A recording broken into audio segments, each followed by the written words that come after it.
ஆரம்பிச்சிடலாங்க.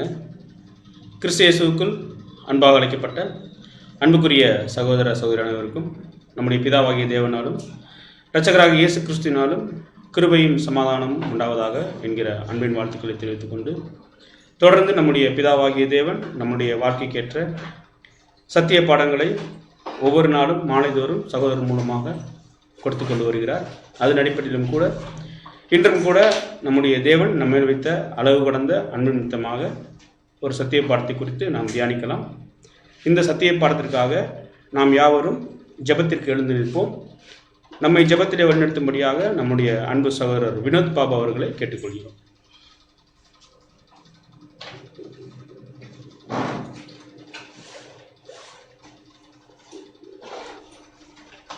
யாவரும் ஜெபிப்போம். வானாதி வானங்களில் வீட்டிருந்து இந்த பூமியில் உள்ள உங்களுடைய பிள்ளைகளாக எங்களை கண்ணோக்கி பார்த்து வழிநடத்து வருவதுதான் என் அன்பின் நல்ல தோப்பினே. இதோப்பா, கடந்த நேரங்களிலும் கூட எங்களை கண்ணின் இமை போல பாதுகாத்து வழிநடத்தி இந்த ஒரு சாயங்கால வேளையிலும் கூட நாங்கள் சகோதரும் சகோதரியுமாக ஒன்று கூடி வந்து உமது வேதத்தில் உள்ள மேலான காரியங்களை நாங்கள் தியானிக்கும்படி நீர் கூட்டி சேர்த்திருக்கிறீர். இந்த மேலான கிருபைக்கும் அன்புக்கும் எங்கள் ஆண்டவராக இயேசு கிறிஸ்துவின் மூலம் துதிகளையும் ஸ்தோத்திரங்களையும் எடுத்துக்கொள்ளும்ப்பா.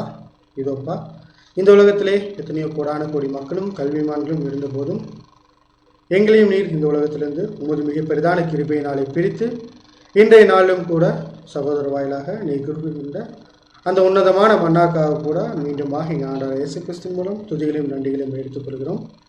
இந்த சத்திய பாடத்தை கேட்கிற பிள்ளைகளாகிய நாங்கள் அதை கேட்பதோடு மாத்திரமல்லாமல் அதன்படியே ஜீவிக்க தேவையான ஞானத்தையும் பரிசுத்தாய் மரணத்தையும் அதிகமாக தந்து ஆசீர்வதித்து வழிநடத்துமப்பா. இதோப்பா, போதிக்கின்ற தாசனுக்கும் கேட்கிறதான எங்களுக்கும் தேவையான பரிசுத்தாவை கொடுத்து இந்த ஒரு சத்திய பாடத்தை நாங்கள் புரிந்து கொள்ளக்கூடிய கிருபையோடு நீங்கள் கொடுத்துள்ளோம். இந்த கூட்டம் துவக்கம் முதல் முடிவு பரியந்தம் உங்கள் திவ்ய பிரசன்னமிருந்து ஆசீர்வதித்து வழிநடத்த வேண்டுமாய் எங்கள் கர்த்தரும் அருமை இரட்சகரும் மனுக்குலத்தின் மீட்பெருமாகிய ஆண்டவராகிய இயேசு கிறிஸ்துவின் வெளியேறப்பெற்ற நாமத்தில் இந்த ஒரு சிறிய மன்றாட்டை ஏற்கிறோம். எங்கள் நல்ல பிதாவே, ஆமென்.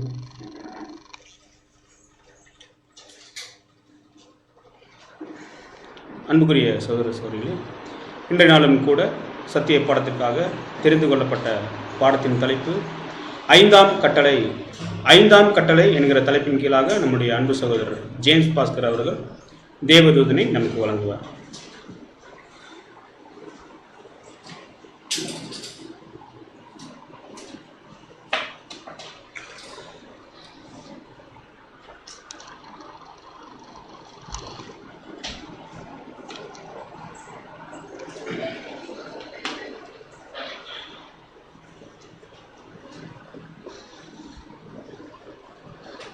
கிறிஸ்து இயேசுவுக்குள்ளாக மிகவும் அன்புடன் அழைக்கப்பட்ட அன்புக்குரிய சகோதரர்களே, அன்புக்குரிய சகோதரிகளே, அனைவருக்கும் பிதாவாகிய தேவனுடைய நாமத்தினாலும் நம்முடைய இரட்சகராகிய இயேசு கிறிஸ்துவின் நாமத்தினாலும் மீண்டுமாக அன்பின் வாழ்த்துக்களை உங்கள் அனைவருக்கும் தெரிவித்துக் கொண்டு, தேவன் அவருடைய அளவற்ற கிருபையின் மூலம் ஒவ்வொரு நாளும் நமக்கு வேத பாடங்களை அவருடைய பிள்ளைகள் மூலம் நமக்கு கற்றுக் கொடுத்து வருகிறார். அந்த அடிப்படையில் நாம் ஒவ்வொரு நாளும் கூடி தேவனுடைய சத்தியங்களை நாம் பெற்றுக்கொண்டு இந்த கடைசி காலத்தில் எப்படி ஜீவிக்கிறது தேவனுக்கு பிரயோஜனமா அப்படிங்கிறத நம்ம கற்று வருகிறோம். அந்த அடிப்படையில் இன்றைக்கும் கூட நம்ம பார்க்கக்கூடிய பாடத்தின் தலைப்பு பார்த்தீங்கன்னா 5th கமாண்ட்மெண்ட், ஐந்தாம் கட்டளை, ஐந்தாம் கற்பனை அப்படின்னு கூட நம்ம சொல்லலாம். நியாயப்பிரமாணத்தில் தேவன் கொடுத்துருக்கிற 10 கட்டளைகளில் ஐந்தாம் கட்டளையை பற்றின ஒரு காரியத்தை நம்ம இங்கே பார்க்க போகிறோம். இப்போ இந்த சப்ஜெக்டுடைய தலைப்பை கேள்விப்பட்டோடனே நமக்கு என்ன ஒரு கேள்வி வரும்னா, கற்பனை அப்படிங்கிறது முதல்ல தேவன் மோசேவுக்கு 10 கற்பனைகளாக கொடுத்தாரு. அதைத்தான் பின்னாடி 613 சட்டங்களை மாற்றி நியாயப்பிரமாணம் கொடுத்தாரு. அந்த 613 சட்டங்களையும் தேவன் இஸ்ரேல் ஜனங்களுக்கு கொடுத்தாரு. அந்த 613 கட்டளைகளையும் இஸ்ரேல் ஜனங்களால் கடைபிடிக்க முடியல. அப்படி இருக்கிறப்ப இயேசு கிறிஸ்து நியாயப்பிரமாணத்துக்கு ஒரு முடிவாக இருந்தார் அப்படிங்கிறத பற்றி நம்ம ஏற்கனவே பார்த்தோம். நியாயப்பிரமாணத்துக்கு அவர் ஒரு முடிவை கொண்டு வந்தார் அப்படின்னு சொல்லி நம்ம பார்த்தோம். அப்படி இருக்கிறப்ப ஏற்கனவே முடிந்து போன இந்த நியாயப்பிரமாணத்துடைய விஷயத்த நம்ம மறுபடியும் இன்னைக்கு எதுக்கு தலைப்பாக எடுத்து பார்க்கணும் அப்படிங்கிற கேள்வி நமக்கு வர்றது இயற்கை. அதனால தான் இப்போ நீங்கள் பார்க்குற ஸ்க்ரீனில் பார்க்குற ஒரு காட்சியில் ஒரு சைடில் பார்த்தீங்கன்னா கிறிஸ்தவர்கள் இருக்கிறாங்க, இன்னொரு சைடில் பார்த்தீங்கன்னா மோசேவுடைய அந்த கற்பனைகள் 10 கட்டளை இருக்குன்னு சொல்லி வச்சுக்கலாம். இப்போ கிறிஸ்தவர்கள் இந்த 10 கட்டளையோடு சம்மந்தப்பட்டவர்களா அப்படின்னு ஒரு கேள்வி கேட்டால் நம்முடைய பதில் என்னவா இருக்கும் அப்படிங்கிறத நம்ம யோசிக்கலாம். இப்போ கிறிஸ்தவர்கள் நான் சொல்றது பெயர் கிறிஸ்தவர்கள் அல்ல, அதை நீங்கள் நல்லா புரிஞ்சுக்கணும். கிறிஸ்தவர்கள்ங்கிற பேரை யாருக்கு சூட் ஆகும்னு சொல்லி பார்த்தீங்கன்னா, யார் முழுசா கிறிஸ்துவுக்கு கட்டுப்பட்டு நடக்கிறாங்களோ அவங்க பேர் தான் கிறிஸ்தவர்கள். அப்படிப்பட்ட பிள்ளைகளை இருக்கக்கூடிய ஜனங்களுக்கும் கிறிஸ்தவர்களுக்கும் இந்த நியாயப்பிரமாணத்துக்கும் ஏதாவது சம்பந்தம் இருக்கா அப்படின்னு சொல்லி கேட்டா நம்முடைய பதில், ஏற்கனவே நம்ம பேசிக் சப்ஜெக்ட்ல படிச்சுட்டு வந்துட்டோம். நம்ம எல்லாருமே நியாயப்பிரமாணத்துக்கு மேற்பட்டவர்கள் அப்படின்னு சொல்லி படிச்சிருக்கோம். அப்படி இருக்கிறப்ப நியாயப்பிரமாணத்துக்கு அடிப்படை அமைஞ்ச இந்த 10 கட்டளைகள் சபைக்கு தேவையா அப்படின்னு சொல்லி ஒரு கேள்வி கேட்டா நம்முடைய பதில் கண்டிப்பா என்னதான் வரும், இல்லைன்னு தான் வரும். அப்ப நமக்கு நியாயப்பிரமாணம் அப்படிங்கிற விஷயம் தேவையில்லைன்னு சொல்லி விட்டுற முடியுமான்னு கேட்டா அதுக்கு பதில் என்னதான் வரும், இல்லைன்னு தான் வரும். அப்ப என்னதான் பதில் இருக்கு, நம்ம நியாயப்பிரமாணத்தை கடைபிடிக்க வேண்டுமான்னு கேட்டா கட்டாயமா இல்லை. ஆனா நியாயப்பிரமாணம் நமக்கு தேவை. எந்த அடிப்படையில நமக்கு நியாயப்பிரமாணம் தேவை அப்படின்னு பாத்தீங்கன்னா, நியாயப்பிரமாணத்தை கொடுத்தவர் என்ன சொல்றாரோ அந்த அடிப்படையில் அது நமக்கு தேவைப்படுது. நியாயப்பிரமாணத்தை கொடுத்தது யாரு, பிதாவாகிய தேவன். அவர் எந்த அடிப்படையில் நியாயப்பிரமாணத்தை கொடுத்தாரோ அந்த அடிப்படையான விஷயம் நமக்கு தேவைப்படுது, நியாயப்பிரமாணம் தேவைப்படல. வாசிக்கலாம் அந்த அடிப்படையான விஷயம் என்னங்கிறத. ரோமர் 8ஆம் அதிகாரம் 4ஆம் வசனம். ரோமருக்கு எழுதின நிருபம் 8ஆம் அதிகாரம் 4ஆம் வசனம். மாம்சத்தின்படி நடவாமல் ஆவியின்படி நடக்கிற நம்மிடத்தில். ஆவியின்படி நடக்கிற நம்மிடத்தில். அப்ப மாம்சத்தின்படி நடந்தது யாரு, இஸ்ரவேல் ஜனங்கள். நம்ம எதன்படி நடக்கிறோம், ஆவியின்படி நடக்கக்கூடிய நம்மிடத்தில் நியாயப்பிரமாணத்தின் நீதி நிறைவேறும். நல்லா கவனிச்சுக்கோங்க, நியாயப்பிரமாணம் நிறைவேறும்படி அல்ல, நியாயப்பிரமாணத்தின் நீதி நிறைவேறும்படிக்கு அப்படி செய்தார். அப்ப நமக்கு நியாயப்பிரமாணம் இருக்கா இல்லையான்னு கேட்ட நம்முடைய பதில் கட்டாயமா இருக்கு. நம்ம நியாயப்பிரமாணத்தை நிறைவேற்ற வேண்டிய அவசியம் இல்லை. ஆனா நியாயப்பிரமாணத்தின்படி நீதியை கண்டிப்பா நம்ம என்ன பண்ணி ஆகணும், நிறைவேற்றித்தான் ஆகணும். அப்படிப்பட்ட நியாயப்பிரமாணத்தை கொடுத்த பிதாவாகிய தேவன் என்ன நீதியை எதிர்பார்க்கிறார் அப்படிங்கிற விஷயத்த அவர் பழைய ஏற்பாட்டுல நியாயப்பிரமாணத்துக்குள்ள வச்சிருக்காரு. அப்படின்னா அதே தேவன் இப்ப நம்ம கிட்ட என்ன எதிர்பார்க்கிறார் அப்படிங்கறத எதை வச்சு கூட கண்டுபிடிச்சிடலாம்னா, அவருடைய நீதியை நிறைவேற்றக்கூடிய ஒரு விஷயமா அவர் வச்சிருந்த அந்த நியாயப்பிரமாணத்தின் கற்பனைகள் மூலம் நாம் தேவனுடைய மைண்ட் என்ன பண்ணலாம்னா கரெக்டா புரிஞ்சுக்கலாம். அந்த அடிப்படையில் தான் இன்னைக்கு சப்ஜெக்டுக்கு நம்ம எடுத்திருக்கிற ஒரு முக்கியமான கட்டளை என்னன்னு பாத்தீங்கன்னா, அந்த 10 கட்டளைகள் தேவன் மோசே கொடுத்ததுல 5ஆம் கட்டளையை நம்ம எடுத்திருக்கோம். இப்ப 5ஆம் கட்டளை பத்தி நம்ம சில்ட்ரன்ஸ் ஸ்கூல்ல இருந்து பாத்தீங்கன்னா எல்லாருமே படிச்சுட்டு வந்திருக்கிறோம். 10 கட்டளையிலேயே மனப்பாடம் நமக்கு தெரியும். சோ 5ஆம் கட்டளை என்னன்னு கேட்ட நம்முடைய பதில், தகப்பனையும் தாயையும் என்ன பண்ணுனீங்க, கனம் பண்ணுவாயாக. ஒரு அருமையான ரொம்ப ஈஸியான ஒரு கட்டளை. இது நியாயப்பிரமாணத்துக்குள்ள தேவன் வேற ஒரு பரிமாணத்துல கொடுத்தாரு. 10 கட்டளையில முக்கியமான 5ஆம் கட்டளை என்னன்னு சொல்லி பாத்தீங்கன்னா, தகப்பனையும் தாயும் கனம் பண்ணுவாயாக. இது யாருக்கு கொடுக்கப்பட்டது, இஸ்ரவேல் ஜனங்களுக்கு. நமக்கு இது ஏன் தேவை, நமக்கு இது ஏன் தேவைன்னா, இந்த கட்டளையை தேவன் கொடுத்திருக்காரு, தேவனுடைய நீதி இந்த கட்டளைக்குள்ள இருக்கு. அப்ப நமக்குள்ள தேவனுடைய நீதி நிறைவேறணுமா இல்லையா, அப்ப அதுக்கு இது நிழலா இருக்குமா இல்லையா, அப்ப இந்த கட்டளை நமக்கு தேவையா இல்லையா, கட்டாயமா தேவை. அந்த அடிப்படையில் தான் நம்ம என்ன பண்ண போறோம், இதை பார்க்க போறோம். இந்த சப்ஜெக்ட் எழுதுற சகோதரர் முதல்ல கேட்கக்கூடிய கேள்வின்னா, இந்த 5ஆம் கட்டளையாகிய தகப்பனையும் தாயையும் கனம் பண்ணுவாயாக அப்படிங்கிற விஷயத்த பண்ணாம விட்டா என்ன ஆகும் அப்படின்னு ஒரு கேள்வியோட ஆரம்பிச்சிருக்காரு.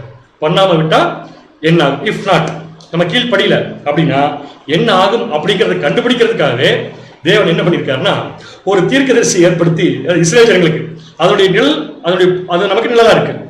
ஒரு தீர்க்கதரிசி ஏற்படுத்தி அந்த தீர்க்கதரிசிகிட்ட இந்த 5ஆம் கட்டளையை கடைபிடிக்கலினா என்ன ஆகும் அப்படின்னு சொல்றதுக்காகவே அவரை ஒரு புஸ்தகத்தை எழுதுறதுக்கு தேவன் அனுமதிச்சிருக்காரு. யார் அந்த தீர்க்கதரிசி சொல்ல முடியுமா, அந்த எந்த புஸ்தகம் சொல்ல முடியுமா? முதல்ல யார் அந்த தீர்க்கதரிசியும் கண்டுபிடிச்சிட்டா புஸ்தகம் கண்டுபிடிச்சிடலாம். யார் அந்த தீர்க்கதரிசி, தகப்பனையும் தாயும் கனம் பண்ணுவாயாக அப்படிங்கிற கற்பனைக்கு கீழ்ப்படியினா என்னங்கிறத கண்டுபிடிக்கிறதுக்காக எழுதப்பட்ட ஒரு புஸ்தகம். இப்ப என்ன ஒரு ஆச்சரியமான விஷயம், நம்ம சகோதரர் ஏற்கனவே ஒவ்வொரு புக் ஸ்டடி எடுக்கிறப்ப இந்த புக்கையும் நம்ம ஏற்கனவே பார்த்துட்டோம். அதனால இது ரொம்ப ஈஸி நமக்கு இன்னைக்கு. ஆனா என்ன புக்குன்னு கண்டுபிடிக்கிறதா கொஞ்சம் கஷ்டம் இன்னைக்கு. என்ன புஸ்தகம் பாத்தீங்கன்னா, மல்கியா எழுதின தீர்க்க தரிசன புஸ்தகம். சோ மல்கியாவுடைய முக்கியமான நோக்கம் என்னன்னு பாத்தீங்கன்னா, நமக்கு தெரியும் லேவியர் ஆசாரியர் பண்ண தப்புக்கெல்லாம் அவர் ஜட்ஜ்மெண்ட் தேவன் எப்படி கொடுப்பாருங்கிறத பத்தி எழுதியிருக்காரு அப்படிங்கிறத படிச்சிருக்கோம். அதே அடிப்படையில் இப்ப லேவியர் பண்ண தப்பு என்னங்கிறதுக்கு ஒரு முகாந்திரம் கண்டுபிடிச்சு உள்ள பார்ப்போம். அது என்ன தப்புன்னு கேட்டீங்கன்னா, அவர்கள் தகப்பனையும் தாயும் என்ன பண்ணுங்க, கனம் பண்ணல. என்ன பண்ணல, தகப்பனையும் தாயும் கனம் பண்ணல. எப்படி பிரதர் நீங்க சொல்றீங்க, 5ஆம் கட்டளையாகிய தகப்பனையும் தாயும் கனம் பண்ணலினா என்ன ஆகுன்னு சொல்றதுக்கு தான் மல்கியா புக் எழுதியிருக்காரு. எப்படி ப்ரூவ் பண்ணலாம் அப்படின்னா, மல்கியா 1ஆம் அதிகாரத்துல ஒரு வசனம் இருக்கு. அந்த வசனத்துல தேவன் தன்னை என்னவாவும் இஸ்ரவேல் ஜனங்களை என்னவாவும் கன்சிடர் பண்றாரு அப்படின்னு பார்த்தாலே கண்டுபிடிச்சிடலாம். இங்க யாரை கனம் பண்ணும், தகப்பனையும் தாயும் கனம் பண்ணும். நல்லா கவனிச்சுக்கோங்க, இந்த 5ஆம் கட்டளையில தகப்பனையும் தாயும் கனம் பண்றது லிட்டரலா எடுத்துட்டா. லிட்டரலா என்ன அர்த்தம், நம்ம வீட்டில் இருக்கிற அப்பா, நம்ம வீட்டில் இருக்கிற அம்மா, நம்மளை பெற்றெடுத்த தகப்பன் தாயை கனம் பண்றதை பத்தி மட்டும்தான் இது சொல்லியிருக்கான்னு கேட்ட நம்முடைய பதில், அப்படி ஒருவேளை கனம் பண்றது மட்டும் தான் சொல்லியிருக்குன்னா வீட்டில் இருக்கிற நம்முடைய பெற்றோர்களாகிய தகப்பன் தாய் ரெண்டு பேர்த்த மட்டும் கனம் பண்றதுக்கு மட்டும்தான் இந்த கட்டளைன்னு சொல்லியிருந்தா எனக்கு தெரிஞ்சு 95% இஸ்ரேல் ஜனங்கள் இதுல பாஸ் பண்ணிப்பாங்க. ரைட்டா ராங்? ஏன்னா அவங்க நியாயப்பிரமாணத்தில் என்ன இருக்கு? வைராக்கியம் இருக்கு. ஆனா அவங்க இது ஸ்கீல் படியில அப்படின்னு தேவன் சொல்ல வர தகப்பன் வேற தாய் வேற, அதை புரிஞ்சுக்கல.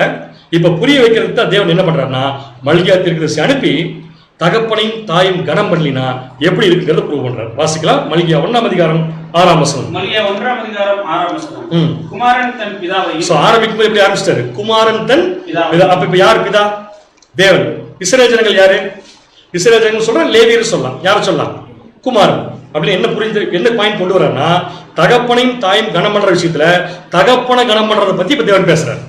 எப்படி பேசுறாருன்னா குமாரன் தன் பிதாவையும், அடுத்தது ஊழியக்காரன் தன் எஜமானனையும் கனம் பண்ணுகிறார்களே. ஊழியக்காரன் தன் எஜமானை என்ன பண்றாங்க? கனம் பண்ணுகிறார்களே. நான் பிதாவானால் என் கனம் இங்கே. சூப்பர் கேள்வி கேட்கிறார். நான் பிதாவானால் என் கனம் என்ன? இப்ப என்ன புரியுது உங்களுக்கு? நான் தான் உங்களுக்கு பிதாங்கிறத ஸ்ட்ரெஸ் பண்றேன். இந்த விஷயத்தை 5ஆம் கற்பனைகள் எப்படி கொடுத்திருக்காரு அப்படின்னு பாத்தீங்கன்னா தகப்பனையும் தாயும். அப்ப இஸ்ரேல் ஜனங்கள் யார கனம் பண்ணல அப்படின்னு அவர் சொல்ற 5ஆம் கற்பனை சொல்ற தகப்பன் யார்? பிதாவாகிய தேவன். இதை சொல்றதுக்கு தான் அவர் இப்ப மல்கியா தீர்க்கதரிசி கொடுத்து அந்த எச்சரிப்பை அவர் என்ன பண்றாருன்னா கொஞ்சம் கொஞ்சமா கொடுக்குறாரு. சோ இப்ப நாமும் ஒரு தகப்பனுக்கு தந்தைக்கு என்ன பண்ணணும்? கீழ்ப்படியணும். ஏன்னா நியாயப்பிரமாணத்தில் கொடுக்கப்பட்ட 10 கட்டளைகளும் நமக்கு என்னவா இருக்குன்னு சொல்லி பாத்தீங்கன்னா தேவனுடைய மைண்ட் என்னன்னு கண்டுபிடிக்கிறதுக்கு ஒரு நிழலா இருக்கு அப்படின்னு படிச்சிருக்கோம். அப்ப கண்டிப்பா இந்த 10 கற்பனைக்குள்ள 10 கட்டளைகளுக்குள்ள தேவன் நமக்கு ஏதோ ஒரு பாடத்தை கொடுக்கிறார் அப்படிங்கறத நம்ம புரிஞ்சுக்கிட்டு நம்ம தேவனுடைய நீதியை தேடி போறப்ப இந்த கட்டளைகள் இன்னும் ரொம்ப சுவாரஸ்யமா நமக்கு நிறைய விஷயங்கள் சொல்ல வருது. இப்ப சொல்லுங்க, நீங்க இந்த 10 கட்டளைகளும் இஸ்ரேல் ஜனங்களுக்கு மட்டுமா நமக்கு சேர்த்தா? அவங்களுக்கு மாம்சத்தின்படி பொருந்தும், நமக்கு ஆவியின்படி நீதியை நிறைவேற்றுவதற்காக பொருந்தும் அப்படிங்கிற எடுத்துட்டு இப்ப நம்ம 10 கட்டளைகளை ஒரு கன்சல்டேட் பண்ணி பார்த்தா அதுல 10 கட்டளைகளை யாராவது ஒருத்தர் மனப்பாடமா சொல்ல முடிச்சா நீங்க தாராளமா சொல்லலாம். 10 கட்டளைகள் என்னென்ன? அவ்வளவுதான், முடிஞ்சது. மனப்பாடம் சொல்லிட்டீங்க அப்படின்னு நான் எடுத்துக்கிறேன். 10 கட்டளைகள் என்னங்கிறது நம்ம பாருங்க உங்களுக்கு ஸ்கிரீன்ல டிஸ்பிளே பண்ணிருக்கேன்.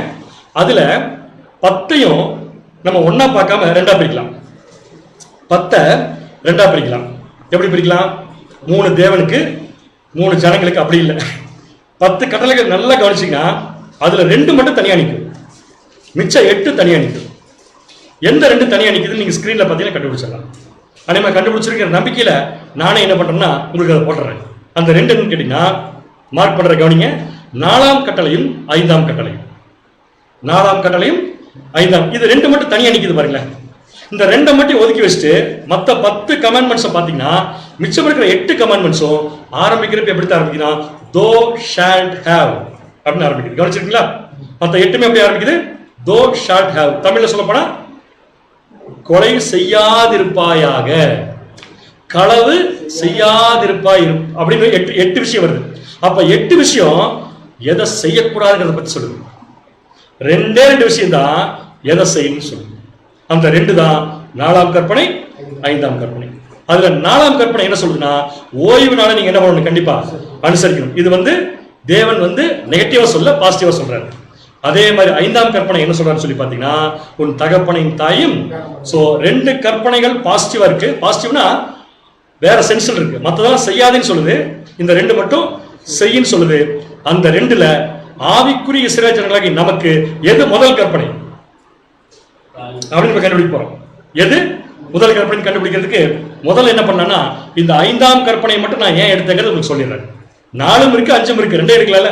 பாசிட்டிவ்னா பாசிட்டிவ்னு எடுத்துட்டீங்கன்னா 4 பாசிட்டிவ் 5 பாசிட்டிவ். ஏன் 4வது? இப்ப பாசிட்டிவ் நெகட்டிவ்னாலே பயமா இருக்குது எல்லாமே. ஸோ கற்பனைகள்ல பாசிட்டிவ் அப்படின்னு சொல்லி பாசிட்டிவா தேவன் சொன்ன விஷயத்த நம்ம ஏன் எடுத்துக்கிறோம்? அதுல 4வது கற்பனை விட்டுட்டு ஏன் 5க்கு போறேன்னு சொல்லி பாத்தீங்கன்னா 5வது கற்பனைக்கு ஒரு ஸ்பெசிபிக் ப்ராமிஸ் இருக்கு. அதாவது மற்ற கட்டளைகளை செய்யாதுன்னு சொல்லியிருக்கு. நீ கொலை செய்யாம இருந்தா உனக்கு என்ன கிடைக்குன்னு சொல்லுவாரு. 2 கற்பனைகளை நீ செஞ்சா அப்படின்னு சொல்லிட்டு அதுல 2ல 1க்கு மட்டும் இதை நீ செஞ்சீன்னா உனக்கு என்ன கிடைக்குங்கிற ப்ராமிஸ் சேர்த்து கொடுக்குறாரு. அந்த ப்ராமிஸ் என்னங்கிறது எங்க வாசிக்கலன்னா லேவியராகமம் 20ஆம் அதிகாரம் 12ஆம் வசனம். லேவியராகமம் 20ஆம் அதிகாரம் 12ஆம் வசனம். உன் தேவனாகிய கர்த்தர் உனக்கு கொடுக்கிற தேசத்திலே, தேவனாகிய கர்த்தர் உனக்கு கொடுக்கும் தேசத்திலே உன் நாட்கள் நீடித்திருப்பது. நீ ரொம்ப நாள் சந்தோஷமா இருக்கணும்னா, அப்படிதான் நம்ம ஒரு ஸ்லாங்ல சொல்லணும்னா, ரொம்ப நாள் நல்லா இருக்கணும்னா உன் தகப்பனையும் தாயையும் கனம் பண்ணுவாயா. பாத்தீங்களா? அப்ப தகப்பனையும் தாயையும் கனம் பண்ண என்ன கிடைக்கும் அப்படிங்கிறது சொல்லிட்டார். என்ன கிடைக்கும்? உன் தேவனாகிய கர்த்தர் உனக்கு கொடுத்திருக்கிற தேசத்தில் எப்படி இருப்பினா நீடித்த நாட்களாய் நிலைத்திருப்பேன்னு சொல்லி பழைய ஏற்பாட்டை சொல்லியிருக்கு. இந்த 5ஆம் கற்பனை மட்டும் அப்படியே அப்போஸ்தலனாகிய பவுல் எடுத்துட்டு அவர் என்ன பண்றாரு, கலாத்தியர் எழுதின நிருபத்துல நமக்கு அதை அப்ளை பண்றாரு. எப்படின்னா, கலாத்தியர்ல எபேசியர் 6ஆம் அதிகாரம் 2ஆம் வசனம் 3ஆம் வசனம் வாசிங்க. 2ஆம் வசனம் 3ஆம் வசனம். உனக்கு நன்மை உண்டாயிருப்பதற்கு. நோட் பண்ணிக்கோங்க, இது ஒரு பிராமிஸ் கொடுக்கிற ஒரு ஆசீர்வாதம். உனக்கு நன்மை உண்டாயிருப்பதற்கும் பூமியிலே உன் வாழ்நாள் நீடிப்பதற்கும். Super point. பூமியிலே உன் வாழ்நாள் என்ன இருக்கணும்? நீடித்திருப்பதற்கும். 3ஆம் வசனம். உன் தகப்பனையும் உன் தாயையும் கனம் பண்ணுவாயா. நல்லா நோட் பண்ணிக்கோங்க, பவுலுக்கு ஒரு க்ளூ கொடுக்கிறார். உன் தகப்பனையும் உன் தாயையும் கனம் பண்ணுவாயாக என்பதே வாக்குத்தத்தம் உள்ள முதலாம் கற்பனையாய் இருக்கிறது. திருப்பி சொல்லுங்க. வாக்குத்தத்தம் உள்ள முதலாம் கற்பனை. அப்ப வாக்குத்தத்தத்தின்படி பிறந்தவங்க யாரு? ஆபிரகாமுக்கு 2 ஜெனரேஷன். ஒன்னு மாம்சத்துல பிறந்தவங்க, இன்னொருத்தர் ஆவியில. வாக்குத்தத்தத்தின்படி பிறந்தவங்க. மாம்சத்துல பிறந்தது ஒரு குடும்பம், அது இஸ்ரேல் ஜனங்கள், ஆகார் இல்லையா. சாராள் அப்படிங்கிறது வந்து வாக்குத்தத்தத்தின்படி பிறந்த பிள்ளைகள், சாராளுடைய பிள்ளைகள். அப்ப நம்ம வாக்குத்தத்தத்தின்படி வந்தவங்க தானே. அப்ப வாக்குத்தத்தத்தின்படி வந்தவங்களுக்கு எது முதலாம் கற்பனை? தகப்பனையும் தாயையும் கற்பனை. இப்ப நமக்கு என்ன கேள்வி வரும்னா, அவ்வளவு இம்பார்ட்டன்டா இந்த கற்பனை. எஸ், இதுக்குள்ளதான் ஒவ்வொரு புது சிருஷ்டியின் வாழ்க்கையும் உள்ளடங்கி இருக்கு. அதனால அப்போஸ்தலன் பவுல் சொல்றாரு, இதுதான் வாக்குத்தத்தம் உள்ள முதலாம் கற்பனை. சோ இப்ப நம்ம என்ன பாயிண்ட் எடுத்து போறோம்? கட்டாயமா நம்ம படிச்சுக்கிற இந்த சப்ஜெக்ட்ல தகப்பன் தாய்ங்கிறது நம்மளை பெற்றெடுத்த பெற்றோர்களை பத்தி மட்டும் அவர் என்ன பண்ணல சொல்லல. அப்படின்னா நாம் கணம் பண்ண வேண்டிய தகப்பன் யார், தாய் யார், அது முதல்ல எங்கிருந்து ஸ்டார்ட் பண்ணா கரெக்டா இருக்கும்? நிழல்ல இருந்து ஸ்டார்ட் பண்ணாதான் கரெக்டா இருக்கும். அப்பதான் பொருளுக்கு வரது ஈஸியா இருக்கும். சோ பொருள்ல கொடுத்ததா 5ஆம் கற்பனை, நிழல்ல கொடுத்ததா 5ஆம் கற்பனை. யார் கொடுத்தாரு? இஸ்ரேல் ஜனங்களுக்கு. என்ன கொடுத்தாரு? கணம் பண்ணுங்க. யார கணம் பண்ணும்? தகப்பனையும் தாய். சோ தகப்பன் யார், தாய் யார்? இஸ்ரேல் ஜனங்களுக்கு. அவங்க வீட்டில் இருக்கிற அப்பா அம்மா கிடையாது, ஏற்கனவே படிச்சிட்டோம். சோ தகப்பன் யாருக்கு? ஏற்கனவே மல்கியால படிச்சிட்டோம் ஒரு வசனம். அது கண்டிப்பா யார் தான்? பிதாவாகிய தேவன். இப்ப எங்க கொஸ்டின் வருதுன்னா, யார் அவங்களுக்கு தாய்? தயவு செஞ்சு யாரும் இஸ்ரேல் ஜனங்கள் மட்டும் என்ன பண்ணிடாதீங்க, இயேசு கிறிஸ்து மட்டும் சொல்லிடுறாங்க. முதல்ல சொல்லிடுறேன். ஏன்னா பேசிக் சப்ஜெக்ட்ல நம்ம புரிஞ்சுக்கிறதுக்காக சொல்ற சில நோட்ஸ் எல்லாம் நம்ம இந்த இடத்துல என்ன பண்ண முடியாது, ஃபுல்லா அப்ளை பண்ண முடியாது. யார் இஸ்ரேல் ஜனங்களுக்கு தாய்? என்னை கேட்டா ஒரே சென்டென்ஸ்ல பதில் சொல்லிடுவேன். ஆனா உங்களாலே கண்டிப்பா சொல்ல முடியும். அதுக்கு ஒரு வசனமே இருக்கு. ஏற்கனவே ஒரு க்ளூ கொடுத்துட்டேன். சாராள். கரெக்ட். சாராள்னா சாராள் வச்சுக்கலாம். நம்ம முதல்ல ஆபிரகாம், முதல்ல நிழல்ல இருந்து வரணும். சோ நிழல்ல இஸ்ரேல் ஜனங்களுக்கு தகப்பன் தேவன், தாய் யாருன்னு கேட்டா நியாயப்பிரமாணம். எப்படி நியாயப்பிரமாணம் சொல்லலாம்? 2 தான் அவங்கள பாத்துக்கிச்சு. ஒரு வீட்டுல எப்படி ஒரு பையனை அப்பாவும் அம்மாவும் பாத்துக்குவாங்களோ அந்த மாதிரி அப்பா பாத்துக்கிட்டாரு. அப்பா எதை வச்சு பார்த்தாரு? அம்மா வச்சு பாத்துக்கிட்டாரு. அம்மா யாரு? இப்ப நியாயப்பிரமாணம். தாயை போல பிள்ளை இருக்கணும். அப்ப நியாயப்பிரமாணத்தை போல யார் இருக்கணும்? இஸ்ரேல் ஜனங்கள். இப்ப நீங்க கேள்வி கேட்கலாம், சும்மா நீங்க வாய்க்கு வந்ததுல என்ன பண்ணக்கூடாது, தாய்னு இங்க வந்து நியாயப்பிரமாணம்னு சொல்லக்கூடாதுன்னு சொன்னா, தாய் இஸ்ரேல் ஜனங்களுக்கு நியாயப்பிரமாணம் தான்ங்கிறத ப்ரூவ் பண்றதுக்கு ஒரு வசனம் இருக்கு. அந்த வசனம் பழைய ஏற்பாட்டுல இல்ல. எங்க இருக்கு? பழைய ஏற்பாட்டுல இல்லைன்னு சொன்னா வேற எங்கதான் இருக்கும்? புதிய ஏற்பாட்டுல தான் இருக்கு. புதிய ஏற்பாட்டுல அப்போஸ்தலன் பவுல் ரொம்ப ஹைலி ஒரு தாட்ல எழுதுற ஒரு வசனம். கலாத்தியர் 4ஆம் அதிகாரம் 22ஆம் வசனம் வாசிங்க. கலாத்தியர் 4ஆம் அதிகாரம் வசனம் 22 முதல். ஆபிரகாமுக்கு 2 குமாரர் இருந்தார்கள். சந்தோஷம், நமக்கு நல்லாவே தெரியும். அது ஒரு நிழல். சோ ஆபிரகாமுக்கு தேவன் 2 குமாரர்களை பிறக்க வச்சதே ஒரு முக்கியமான கான்செப்ட் புரிய வைக்கிறதுக்காக தான். ஆபிரகாமுக்கு 2 குமாரர்கள் இருந்தார்கள் என்று எழுதியிருக்கிறது. ஒருவன் அடிமையான இடத்தில் பிறந்தவன். சோ அடிமையான இடத்தில் ஒருத்தர் பிறந்தாங்க. அடுத்தது ஒருவன் சுயாதீனம் உள்ள இடத்தில் பிறந்தவன். ஒருவன் யார்கிட்ட பிறந்தவங்க? ரைட்ஸ் இருக்கிற அம்மா மூலம் பிறந்தவங்க ஒருத்தர், ரைட்ஸ் இல்லாத அம்மா மூலம் பிறந்தவங்க இன்னொருத்தர். சரி, யார் அது? வாசிங்க. 23ஆம் வசனம். அடிமையானவனிடத்தில் பிறந்தவன் மாம்சத்தின்படி பிறந்தான். இது எந்த குரூப்? ஆபிரகாமிலிருந்து வெளியே வந்த மாம்சத்துல பிறந்த ஒரு குரூப். அவங்க யாருன்னு பார்த்தீங்கன்னா இஸ்ரேல் ஜனங்கள். ஞாபகம். இப்ப நம்ம கண்டுபிடிக்க வேண்டிய இஸ்ரேல் ஜனங்களுக்கு யாரு அம்மா, அதுதான் வந்திருக்கோம். அப்புறம் தான் நமக்கு வர போறோம். இஸ்ரேல் ஜனங்களுக்கு யார் அம்மாங்கிறதுக்கு இப்ப குரூப் பிரிக்கிறாரு. அடிமையானவன் சுயாதீனம் உள்ளவன். அடிமையானவனிடத்தில் பிறந்தவன் மாம்சத்தின்படி பிறந்தான். சுயாதீனம் உள்ளவனிடத்தில் பிறந்தவன் வாக்குத்தத்தத்தின்படி பிறந்தான். இதுல நம்ம எந்த கேட்டகரியில் இருக்கிறோம்? வாக்குத்தத்தத்தின்படி பிறந்தவன். இப்ப நம்மளை பத்தி சப்ஜெக்ட்ல நமக்கு அப்பா யாரமா அப்புறம் பாத்துக்கலாம். இப்ப நம்ம யார் கண்டுபிடிக்கணும்? இஸ்ரவேல் ஜனங்கள் கண்டுபிடிக்கணும். 24 வசனம். இவைகள் ஞான அர்த்தம் உள்ளவைகள். அவரே சொல்லிட்டார், டைப் அண்ட் ஆன்டி டைப். இதுக்கு ஒரு ஞான அர்த்தம் இருக்குது. அந்த 2 ஸ்திரீகள் 2 ஏற்பாடுகளா? எந்த 2 ஸ்திரீகள்? ஒன்னு ஆகார், இன்னொன்னு சாராள். அது ரெண்டு ஏற்பாடுகள். ஒன்று சீனாய் மலையில் உண்டான ஏற்பாடு. ஒரு ஏற்பாடு எங்க விட்டாச்சு? சீனாய் மலையில் என்ன கொடுத்தார் தேவன்? நியாயம். அது யாருக்கு? வாசிங்க. அது அடிமைத்தனத்திற்குள்ளாக பிள்ளை பெறுகிறது. அது ஆகார் என்பவர். இப்ப சொல்லுங்க, ஆகார் மூலம் பிறந்தவங்க யாரு? மாம்சத்தின்படி பிறந்தவங்க. அப்ப ஆகார் மூலம் மாம்சத்தின்படி பிறந்தவங்களுக்கு தேவன் கொடுத்த ஏற்பாடு சீனாய் மலையில் உண்டான ஏற்பாடு. சீனாய் மலையில தேவன் என்ன கொடுத்தாரு? நியாயப்பிரமாணம். அப்ப இஸ்ரேல் ஜனங்கள் ஆகார் மாம்சத்தின்படி ஆபிரகாமுக்கு பிறந்த ஆகாருடைய சந்ததியில வரக்கூடிய இஸ்ரேல் ஜனங்களுக்கு தேவன் யாரை கொடுத்திருக்காரு சொல்லி பாத்தீங்கன்னா நியாயப்பிரமாணம். அடுத்தது 25 வசனம். ஆகார் என்பது அரபி தேசத்தில் உள்ள சீனாய் மலை. அந்த ஆகார் இப்பொழுது இருக்கிற எருசலேமுக்கு சரி. என்ன அழகா டைப் நட் போல் மேட்ச் பண்றாரு பாருங்க. அந்த ஆகார் யாருமே இப்ப இருக்கிற எருசலேம். இவள் தன் பிள்ளைகளோடு கூட அடிமைப்பட்டு இருக்கிறார். Very clear. அந்த பிள்ளைகளோட நம்ம என்ன பண்ணிருக்கு? இப்ப கூட அடிமைப்பட்டிருக்கு. அடுத்த பாயிண்ட் 26 வசனம். மேலான எருசலேமோ. என்ன எருசலேமோ? மேலான எருசலேமோ. யார் இந்த மேலான எருசலேம்? சபை. அதாவது வாக்கு தத்தத்தின்படி பிறந்தவங்க, சாராளுக்கு பிறந்தவங்க. மேலான எருசலேமோ சுயாதீனம் உள்ளவள். அவளோ நம்ம எல்லாருக்கும் தாயானவள். அப்ப மேலான எருசலேமா இருக்கிறவள் நமக்கு தாயானவள். இப்ப நமங்கிறது யாரு? வாக்கு தத்தத்தின்படி. அப்ப வாக்கு தத்தத்தின்படி பிறந்தவங்களுக்கு யார் தாய்? சாராள் உடன்படிக்கை. புரிஞ்சா உங்களுக்கு? சாராள். அப்ப மாம்சத்தின்படி பிறந்தவங்களுக்கு யார் தாய்? ஆகார். அப்ப இஸ்ரேல் ஜனங்களுக்கு யார் தகப்பன், யார் தாய்? கிளியர் ஆச்சா? தகப்பன் யாரு? பிதாவாகிய தேவன். தந்தை யார்? 2 ஒண்ணுதான். தகப்பன் பிதாவாகிய தேவன். தாய் யாருன்னு கேட்டீங்கன்னா நியாயப்பிரமாணம். ஞாபகம் வச்சுக்கோங்க. இப்ப அப்படியே 5ஆம் கற்பனை கொஞ்சம் அப்படியே ரீகால் பண்ணி பார்க்கலாமா? ஒருத்தர் சொல்லி பாருங்களேன். உன் தகப்பனையும் தாயையும் கனம் பண்ணு. பவுல் அதை எப்படி கொண்டு வந்தாரு? சரி, லேவியராத்துல எப்படி சொன்னாரு?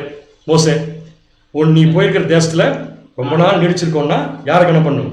தகப்பனையும் தாய். இப்ப அப்படியே நம்ம படிச்ச அர்த்தத்தை போட்டு படிச்சு பாருங்க.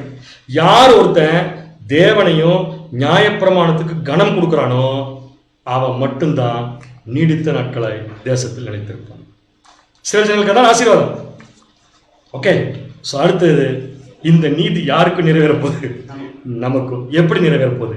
நமக்கு ஒரு அப்பா இருக்காங்க, நமக்கு ஒரு அம்மா இருக்காங்க. இவங்க 2 பேர்த்தையும் நம்ம கனம் பண்ணி வச்சுக்கோங்களேன், நமக்கும் இஸ்ரேல் ஜனங்கள் மாதிரி கிடைச்ச வாய்ப்பை தவறவிடக்கூடிய சூழ்நிலை ஏற்பட்டுரும். ஸோ தகப்பன் ரொம்ப ஈஸியாக கண்டுபிடிச்சிடலாம்.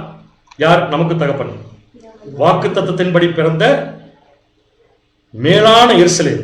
அவங்களுக்கு யார் தகப்பன் சொல்லி கேட்டா நம்முடைய பதில் பிதாவாகிய தேவன். அம்மா யார்? ஏற்கனவே படிச்சுட்டு வர வந்துட்டோம், போன வருஷத்திலே படிச்சிட்டோம். அம்மா யார்? ஏன்னா உங்களுக்கு ஒரு க்ளூ தட்டுமா? ஒரு க்ளூ தட்டுமா?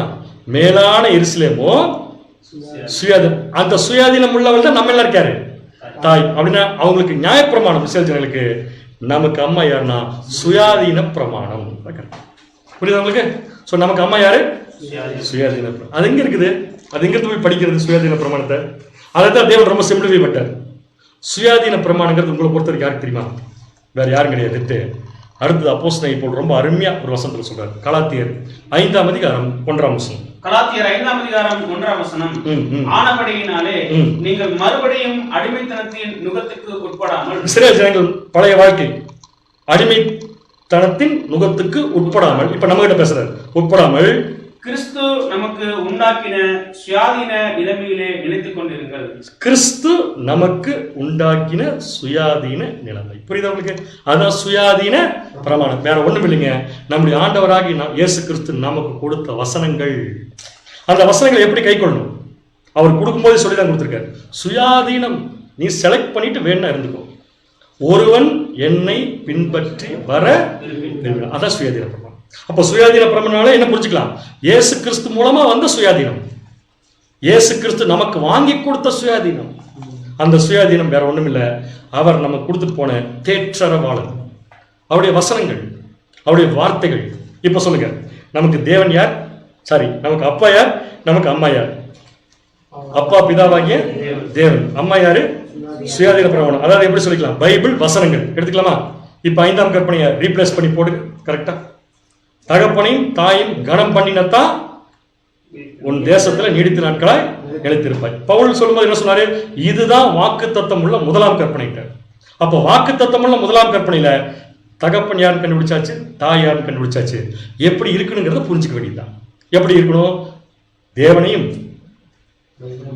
அவர் இயேசு கிறிஸ்து மூலமா நமக்கு கொடுத்த சுயாதீன பிரமாணம் என்ற வசனங்களுடைய நிலைமையை விட்டு ஒருத்தன் போயிட்டான்னா அவனை யாராலையும் காப்பாற்ற முடியாது. இப்ப திருச்சபையின் பிள்ளைகளுக்கு இந்த வசனத்தை எப்படி சொல்லலாம், எப்படி அப்ளை பண்ணலாம்? ஒருவன் கிறிஸ்துவோட போய் சேரணும்னா அவன் தகப்பனையும் தாயையும் என்ன பண்ணணும்?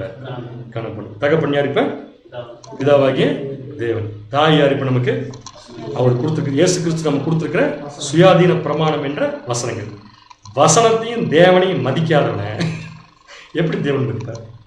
சோ இதுதான் வாக்கு தத்தம் உள்ள முதலாம் கற்பனை. இதை மிஸ் பண்றவங்க 3 பேர். அதாவது தேவனையும் தகப்பனையும் தாயும் கனம் பண்ணாம மிஸ் பண்ணி வாய்ப்பு கிடைச்சும் வாழ்க்கையை மிஸ் பண்றவங்க 3 பேர். அந்த 3 பேரை வச்சு தான் அந்த சப்ஜெக்ட் எழுதியிருக்காங்க. நம்மளை வச்சு எழுதல. ஏன்னா நம்ம வாய்ப்பை விட்டு கொடுக்க போறவங்க இல்லை, வாய்ப்பை பெற்றுக்கொள்ள போறோம். நம்ம எப்படி தகப்பனை கனம் பண்றோம், நம்ம எப்படி தாயை கனம் பண்றோம் இல்லையா? எப்படி? அப்படித்தான். அதோட அதுக்கு மேலே பேசக்கூடாது. ஸோ யார் இந்த 3 மிஸ் பண்ண போறோம்னு சொல்லியிருக்காருன்னா, மல்கியா தீர்க்கதரிசன புஸ்தகத்துடைய டிசைனே அந்த 3 பேர்த்த பேஸ் பண்ணிட்டாங்க. அந்த 3 பேர் யாருன்னு பார்த்தீங்கன்னா, நம்பர் 1 நேச்சுரல் இஸ்ரேல். மிஸ் பண்ணிட்டாங்க ஏற்கனவே. பாஸ்டன்ஸ் முடிஞ்சு போச்சு. தகப்பனையும் தாயும் அழகாக கனம் பண்ணியிருந்தாங்கன்னு வச்சுக்கோங்களேன். தேவனை நியாயப்பிரமாணத்துக்கு கனம் கொடுத்துருந்தாங்கன்னா இன்னும் நம்மளாம் வந்திருக்கவே மாட்டோம். கொடுக்கல, மிஸ் பண்ணிட்டாங்க. அடுத்து யார் மிஸ் பண்றது? இயேசு கிறிஸ்து வந்ததுக்கு அப்புறம் கூட ஒரு குரூப் மிஸ் பண்றாங்க. யாரு சொல்லி பார்த்தீங்கன்னா பெயர் சபை. அதுக்கு என்ன பேர் கொடுத்துருக்காருன்னா சப்ஜெக்ட்ல நாமினல் ஸ்பிரிச்சுவல் இஸ்ரேல். அதை படிக்கிறப்ப கொஞ்சம் கேர்ஃபுல்லா படிக்கணும். ஸ்பிரிச்சுவல் இஸ்ரேல் இல்ல, ஃபர்ஸ்ட் பார்த்தது நேச்சுரல் இஸ்ரேல். அது புரிஞ்சிச்சு நமக்கு. செகண்ட் பார்க்கறது நாமினல் ஸ்பிரிச்சுவல் இஸ்ரேல். ஸ்பிரிச்சுவல் இஸ்ரேல்னா யாரு? அது யாரு? நம்ம தப்பிச்சோம். நாமினல்னா பேருக்கு, பெயர் கிறிஸ்தவர்கள். அதான் கரெக்டா. அவங்களும் இந்த 2 என்ன பண்ணிட்டாங்க? மிஸ் பண்ணிட்டாங்க. எப்படி மிஸ் பண்ணாங்க சொல்ல முடியுமா? அவங்களுக்கு இப்போ வரைக்கும் தகப்பன் யாருன்னு தெரியல. மிஸ்ட். ஓகே, 3வது ஒரு குரூப் மிஸ் பண்ண போறாங்க. அதை கேட்கும் போது ரொம்ப வருத்தமா இருக்கு. அது யாருன்னு சொல்லி கேட்டீங்கன்னா, கிரேட் கம்பெனி, திரள் கூட்டம். இதை பத்தி நிறைய டிபேட்ஸ் இருக்கு இந்த சப்ஜெக்ட்ல. இந்த சப்ஜெக்ட்ல சகோதரரே நிறைய பாயிண்ட்ஸை எல்லாத்துக்கும் சொல்ற மாதிரி திரள் கூட்டத்துக்கு சொல்லல. பட் திரள் கூட்டம் இஸ் மிஸ்ஸிங் சம்திங். அது ஒன்றும் சந்தேகமே கிடையாது. அதை எதுல மிஸ் பண்றதுக்கு வாய்ப்பு இருக்குன்னு கேட்டீங்கன்னா, இந்த விஷயத்துல தான் அப்படிங்கிறத அவர் கோட் பண்றாரு. தகப்பனையும் தாயையும் என்ன பண்றதுல என்ன பண்றது. ஸோ 3 பிக்சர் நான் போட்டிருக்கேன். மேல ஒரு ஆசாரியன் இருக்காரு. அந்த ஆசாரியன் வேற யாரும் இல்லை, நேச்சுரல் இஸ்ரேல். இப்ப நான் சொன்ன மாதிரி மிஸ் பண்ண முதல் குரூப். செகண்ட் குரூப் யாருன்னு பார்த்தீங்கன்னா, பெருசா ஒரு பைபிள் வச்சு கையில் நிற்கிறார் இல்லையா, நாமினல் ஸ்பிரிச்சுவல் இஸ்ரேல். பெயர் கிறிஸ்தவர்கள். பேருக்கு மட்டும் கிறிஸ்துவ வச்சுட்டு இருக்கிறவங்க. அப்பா யாருன்னு தெரியாது. அப்பா யாருன்னு தெரிஞ்சாலும் மரியாதை கொடுக்க முடியும். அடுத்து யாருன்னு பார்த்தீங்கன்னா, அப்பா யாருன்னு தெரிஞ்சோம், அம்மா யாருன்னு தெரிஞ்சோம், ஏதோ சில விஷயத்துக்காக அவங்களுக்கு கனம் கொடுக்காம விட்டவங்க தான் யாருன்னு சொல்லி பார்த்தீங்கன்னா திரள் கூட்டம். இப்போ என்ன கேள்வி வருதுன்னா, ஏன் இவங்க கிடைச்சி விட்டாங்க? What is the failure? ஒரு கேள்வி, நல்ல சுவாரஸ்யமான கேள்வி. இந்த 3 பேர் விட்டாங்க நமக்கு நல்லா தெரியுதுல, ஏன் விட்டாங்க? ஒரே வரியில் பதில் சொல்லணும்னா ரொம்ப ஈஸியாக சொல்லிடலாம் இந்த சப்ஜெக்ட்ல. ஒரே வரியிலையும் சொல்லிட்டேன். தகப்பனையும், சரியான பதில், தகப்பனையும் தாயையும் அவங்க என்ன பண்ணல? lack of honor and respect their father and mother. நீங்களே சொல்லுங்க பார்க்கலாம். பேர் கிறிஸ்துவ மண்டலத்துக்கும் சேர்த்து தானே தேவன் அப்பா, பேர் கிறிஸ்துவ மண்டலத்துக்கு சேர்த்து தானே வசனத்தை கொடுத்திருந்தார் அம்மா, அவங்களுக்கு தானே சுயதனத்தை கொடுத்திருந்தார். ஆனா அவங்க என்ன பண்ணாங்க? அதைய ஏன் மிஸ் பண்ணாங்க? கனம் கொடுக்கல. யார் கொடுக்கல? அப்பாவுக்கும் அம்மாவுக்கும். இப்ப அப்படியே இவங்க ஏன் கனம் கொடுக்க முடியாம போனாங்கிறத இமேஜின் பண்ணி பார்க்கலாமா? நேரம் ஒரு வீட்டுக்குள்ள போலாமா? ஒரு சின்ன பையன் இருக்கா, ஒரு அப்பா இருக்காரு. இந்த பையன் அப்பாவுக்கு கனம் கொடுக்கறது இல்லை. கனம்னா என்ன அர்த்தம்? இப்ப நான் சொல்றது மரியாதை கொடுக்கறது. மரியாதை கொடுக்கறதுன்னு வச்சுக்கலாமா? ரைட். என்ன சொன்னாலும் அந்த பையன் அப்பா சொல்றது கேட்க மாட்டேங்கிறான், அம்மா சொல்றது கேட்க மாட்டேங்கிறான். இப்போ அந்த பையனுடைய வாழ்க்கை எப்படி இருக்கு கொஞ்சம் யோசிச்சு பாருங்க. என்ன ஆகும்? What is result? ஒரு பையன் இருக்கான் வீட்டில், அப்பா சொல்றதையும் கேட்க மாட்டேங்கிறான், அம்மா சொல்றதையும் கேட்க மாட்டேங்கிறான். அவன் என்ன பொசிஷனுக்கு போய் சேருவான்? அதே தான் இந்த 3 பேர் போய் சேர்ந்தது. ஏன்னா 3 பேர் யாரை மதிக்கல? அப்பாவையும் அம்மாவையும் மதிக்கல. இப்போ அப்பா அம்மாவுக்கே வந்துடலாம். ஒரு சின்ன பையன் இந்த வயசுல இருந்து அப்பாவையும் அம்மாவையும் மதிக்காம விட்டா என்ன ஆகும்? என்ன டேஞ்சருக்குள்ள போவோம்? ஈஸியாக கண்டுபிடிச்சிடலாம். நம்ம கண்டிப்பா இந்த அனுபவம் இருக்கும். அவனுக்கு என்ன கண்டுபிடிக்க முடியாது தெரியுமா? அவனால என்ன கண்டுபிடிக்க முடியாதுங்கிறத சொல்லிடுறேன். பாவம் எதுன்னு அவனுக்கு தெரியாது. சொல்றது உங்களுக்கு புரிஞ்சா? பாவம் எதுங்கிறது அவனுக்கு தெரியாது. ஏன்னா 2 பேர்த்தையும் மதிக்கிறது இல்லை. எது நன்மை எது தீமைன்னு சொல்லி கொடுக்கறது அப்பா அம்மா தான். அந்த அப்பா அம்மாவையே மதிக்காத ஒரு பையன் கண்டிப்பா நாளைக்கு உலகத்துக்குள்ள போனான்னு எப்படித்தான் இருப்பான்னு பாத்தீங்கன்னா, அவனுக்கு எது பாவங்கிறதே சுத்தமா தெரியாது. எது பாவங்கிறது சுத்தமா தெரியாத ஒருத்தனால பாவம் செஞ்சதுக்கு அப்புறம் ஏன் பா செஞ்சீங்கன்னு கேட்டா என்ன பதில் சொல்லுவான்? எனக்கு இது பாவம்னே. அதே மாதிரி இந்த 3 குரூப் இருப்பாங்க. எந்த 3 குரூப்? எந்த 3 குரூப்? 1 இஸ்ரேல் ஜனங்கள், வேற கிறிஸ்தவ மண்டலம், திரள் கூட்டம். கொஞ்சம் திரள் கூட்டம் சொல்றது கஷ்டமா இருக்கு நமக்கு இதுல. ஆனா தே ஆர் மிஸ்ஸிங். அது ஒன்றும் சந்தேகம் இல்லை. அது எந்த பாயிண்ட்ல மிஸ் பண்றாங்கன்னு அப்புறம் பார்க்கலாம். ஓகே, ஸோ அவங்களுக்கு என்ன தெரியல, இப்ப எது பாவம்னே தெரியல. அப்பா கூப்பிட்டு கேட்கிறாரு, ஏன்பா இப்படி தப்பு பண்ற அப்படின்னு கேட்கிறாரு. ரோட்ல இருந்து கூப்பிட்டு பையன் சொல்றான், இது தப்புன்னு எனக்கு. அப்படி கேட்க மாட்டான். எப்படி தெரியுமா? இது பண்றதுனால என்ன தப்பு அப்படிதான் கேட்பான். இது பண்றதுனால. அப்ப இந்த 3 குரூப்பையும் கூப்பிட்டு தேவன் கேட்கிறப்ப என்ன பதில் சொல்லியிருப்பாங்க? தகப்பனை தான் ஏன்பா கனம் பண்ணல அப்படின்னு கேட்டா என்ன சொல்லியிருப்பாங்க? இது பண்றது தப்புன்னு எங்களுக்கு இது தப்பா அப்படின்னு கேட்பாங்கிறத அழகா மல்கியா தீர்க்கதரிசி வச்சு தேவன் இண்டிகேட் பண்றாரு. அவங்களுக்கு எது பாவங்கிறதே புரியல. அதனால தேவன் கேட்கிறாரு, ஏன்பா கீழ்ப்படிய மாட்டேங்கிறீங்கன்னு கேட்டா, இந்த கீழ்ப்படியாத பிள்ளைகள் இருக்காங்களா யாருங்க? First nominal Israel. அந்த ஜனங்க என்ன பதில் சொன்னாங்களாமா? நாங்களா சாரி நேச்சுரல் இஸ்ரேல். அவங்க என்ன பதில் சொன்னாங்களாமா? மல்கியா சொல்றாரு. இப்ப மல்கியா புத்தகத்துக்குள்ள போயிடலாம். மல்கியா 1ஆம் அதிகாரம் 6ஆம் வசனம். மல்கியா 1ஆம் அதிகாரம் 6ஆம் வசனம். இப்ப 10 பாயிண்ட் என்ன போற வரிசையா நோட் பண்ணிக்கோங்க. இந்த 10 தவறுகள் தான் நடக்க போகுது.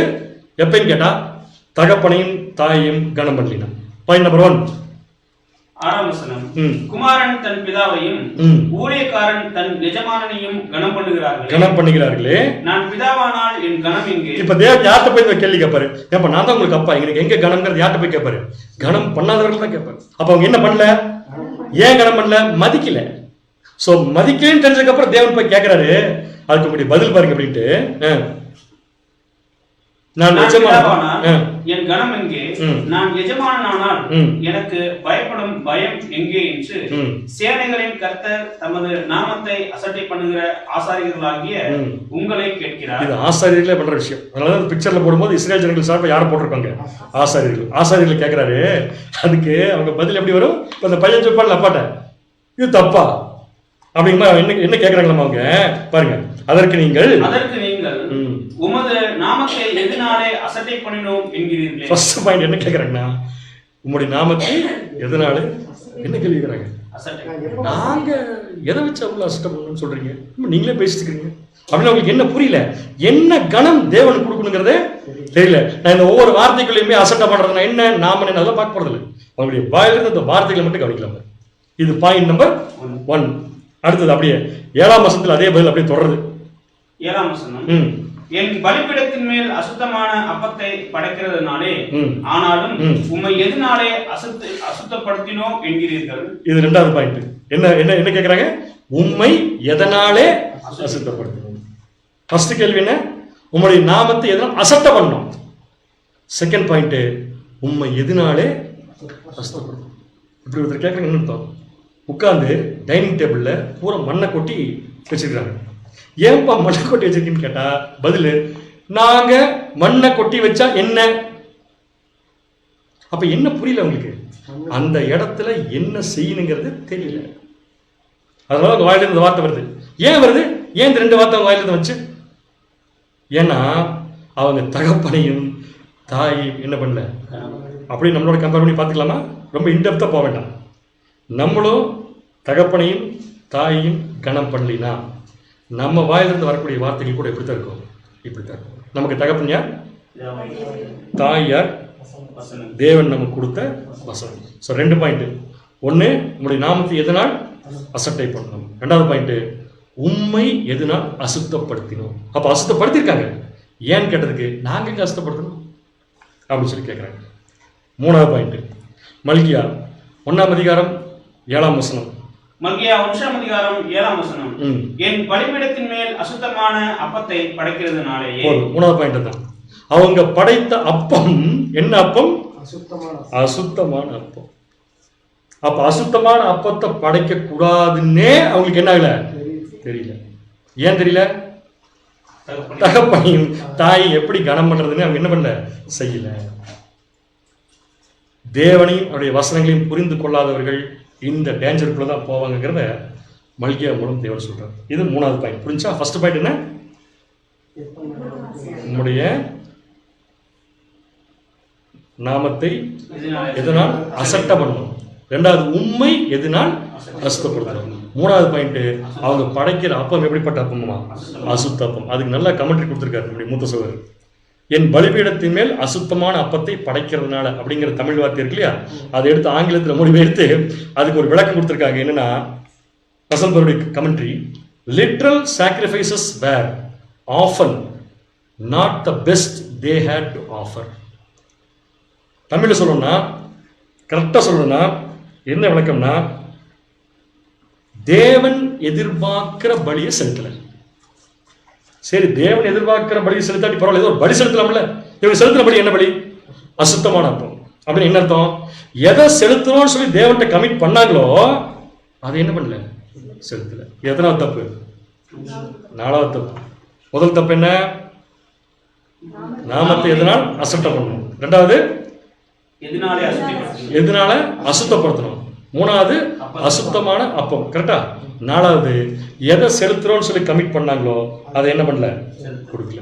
அப்படின்னு எதை செலுத்திருப்பாங்க வாசிக்கலாம். மல்கியா 1:8.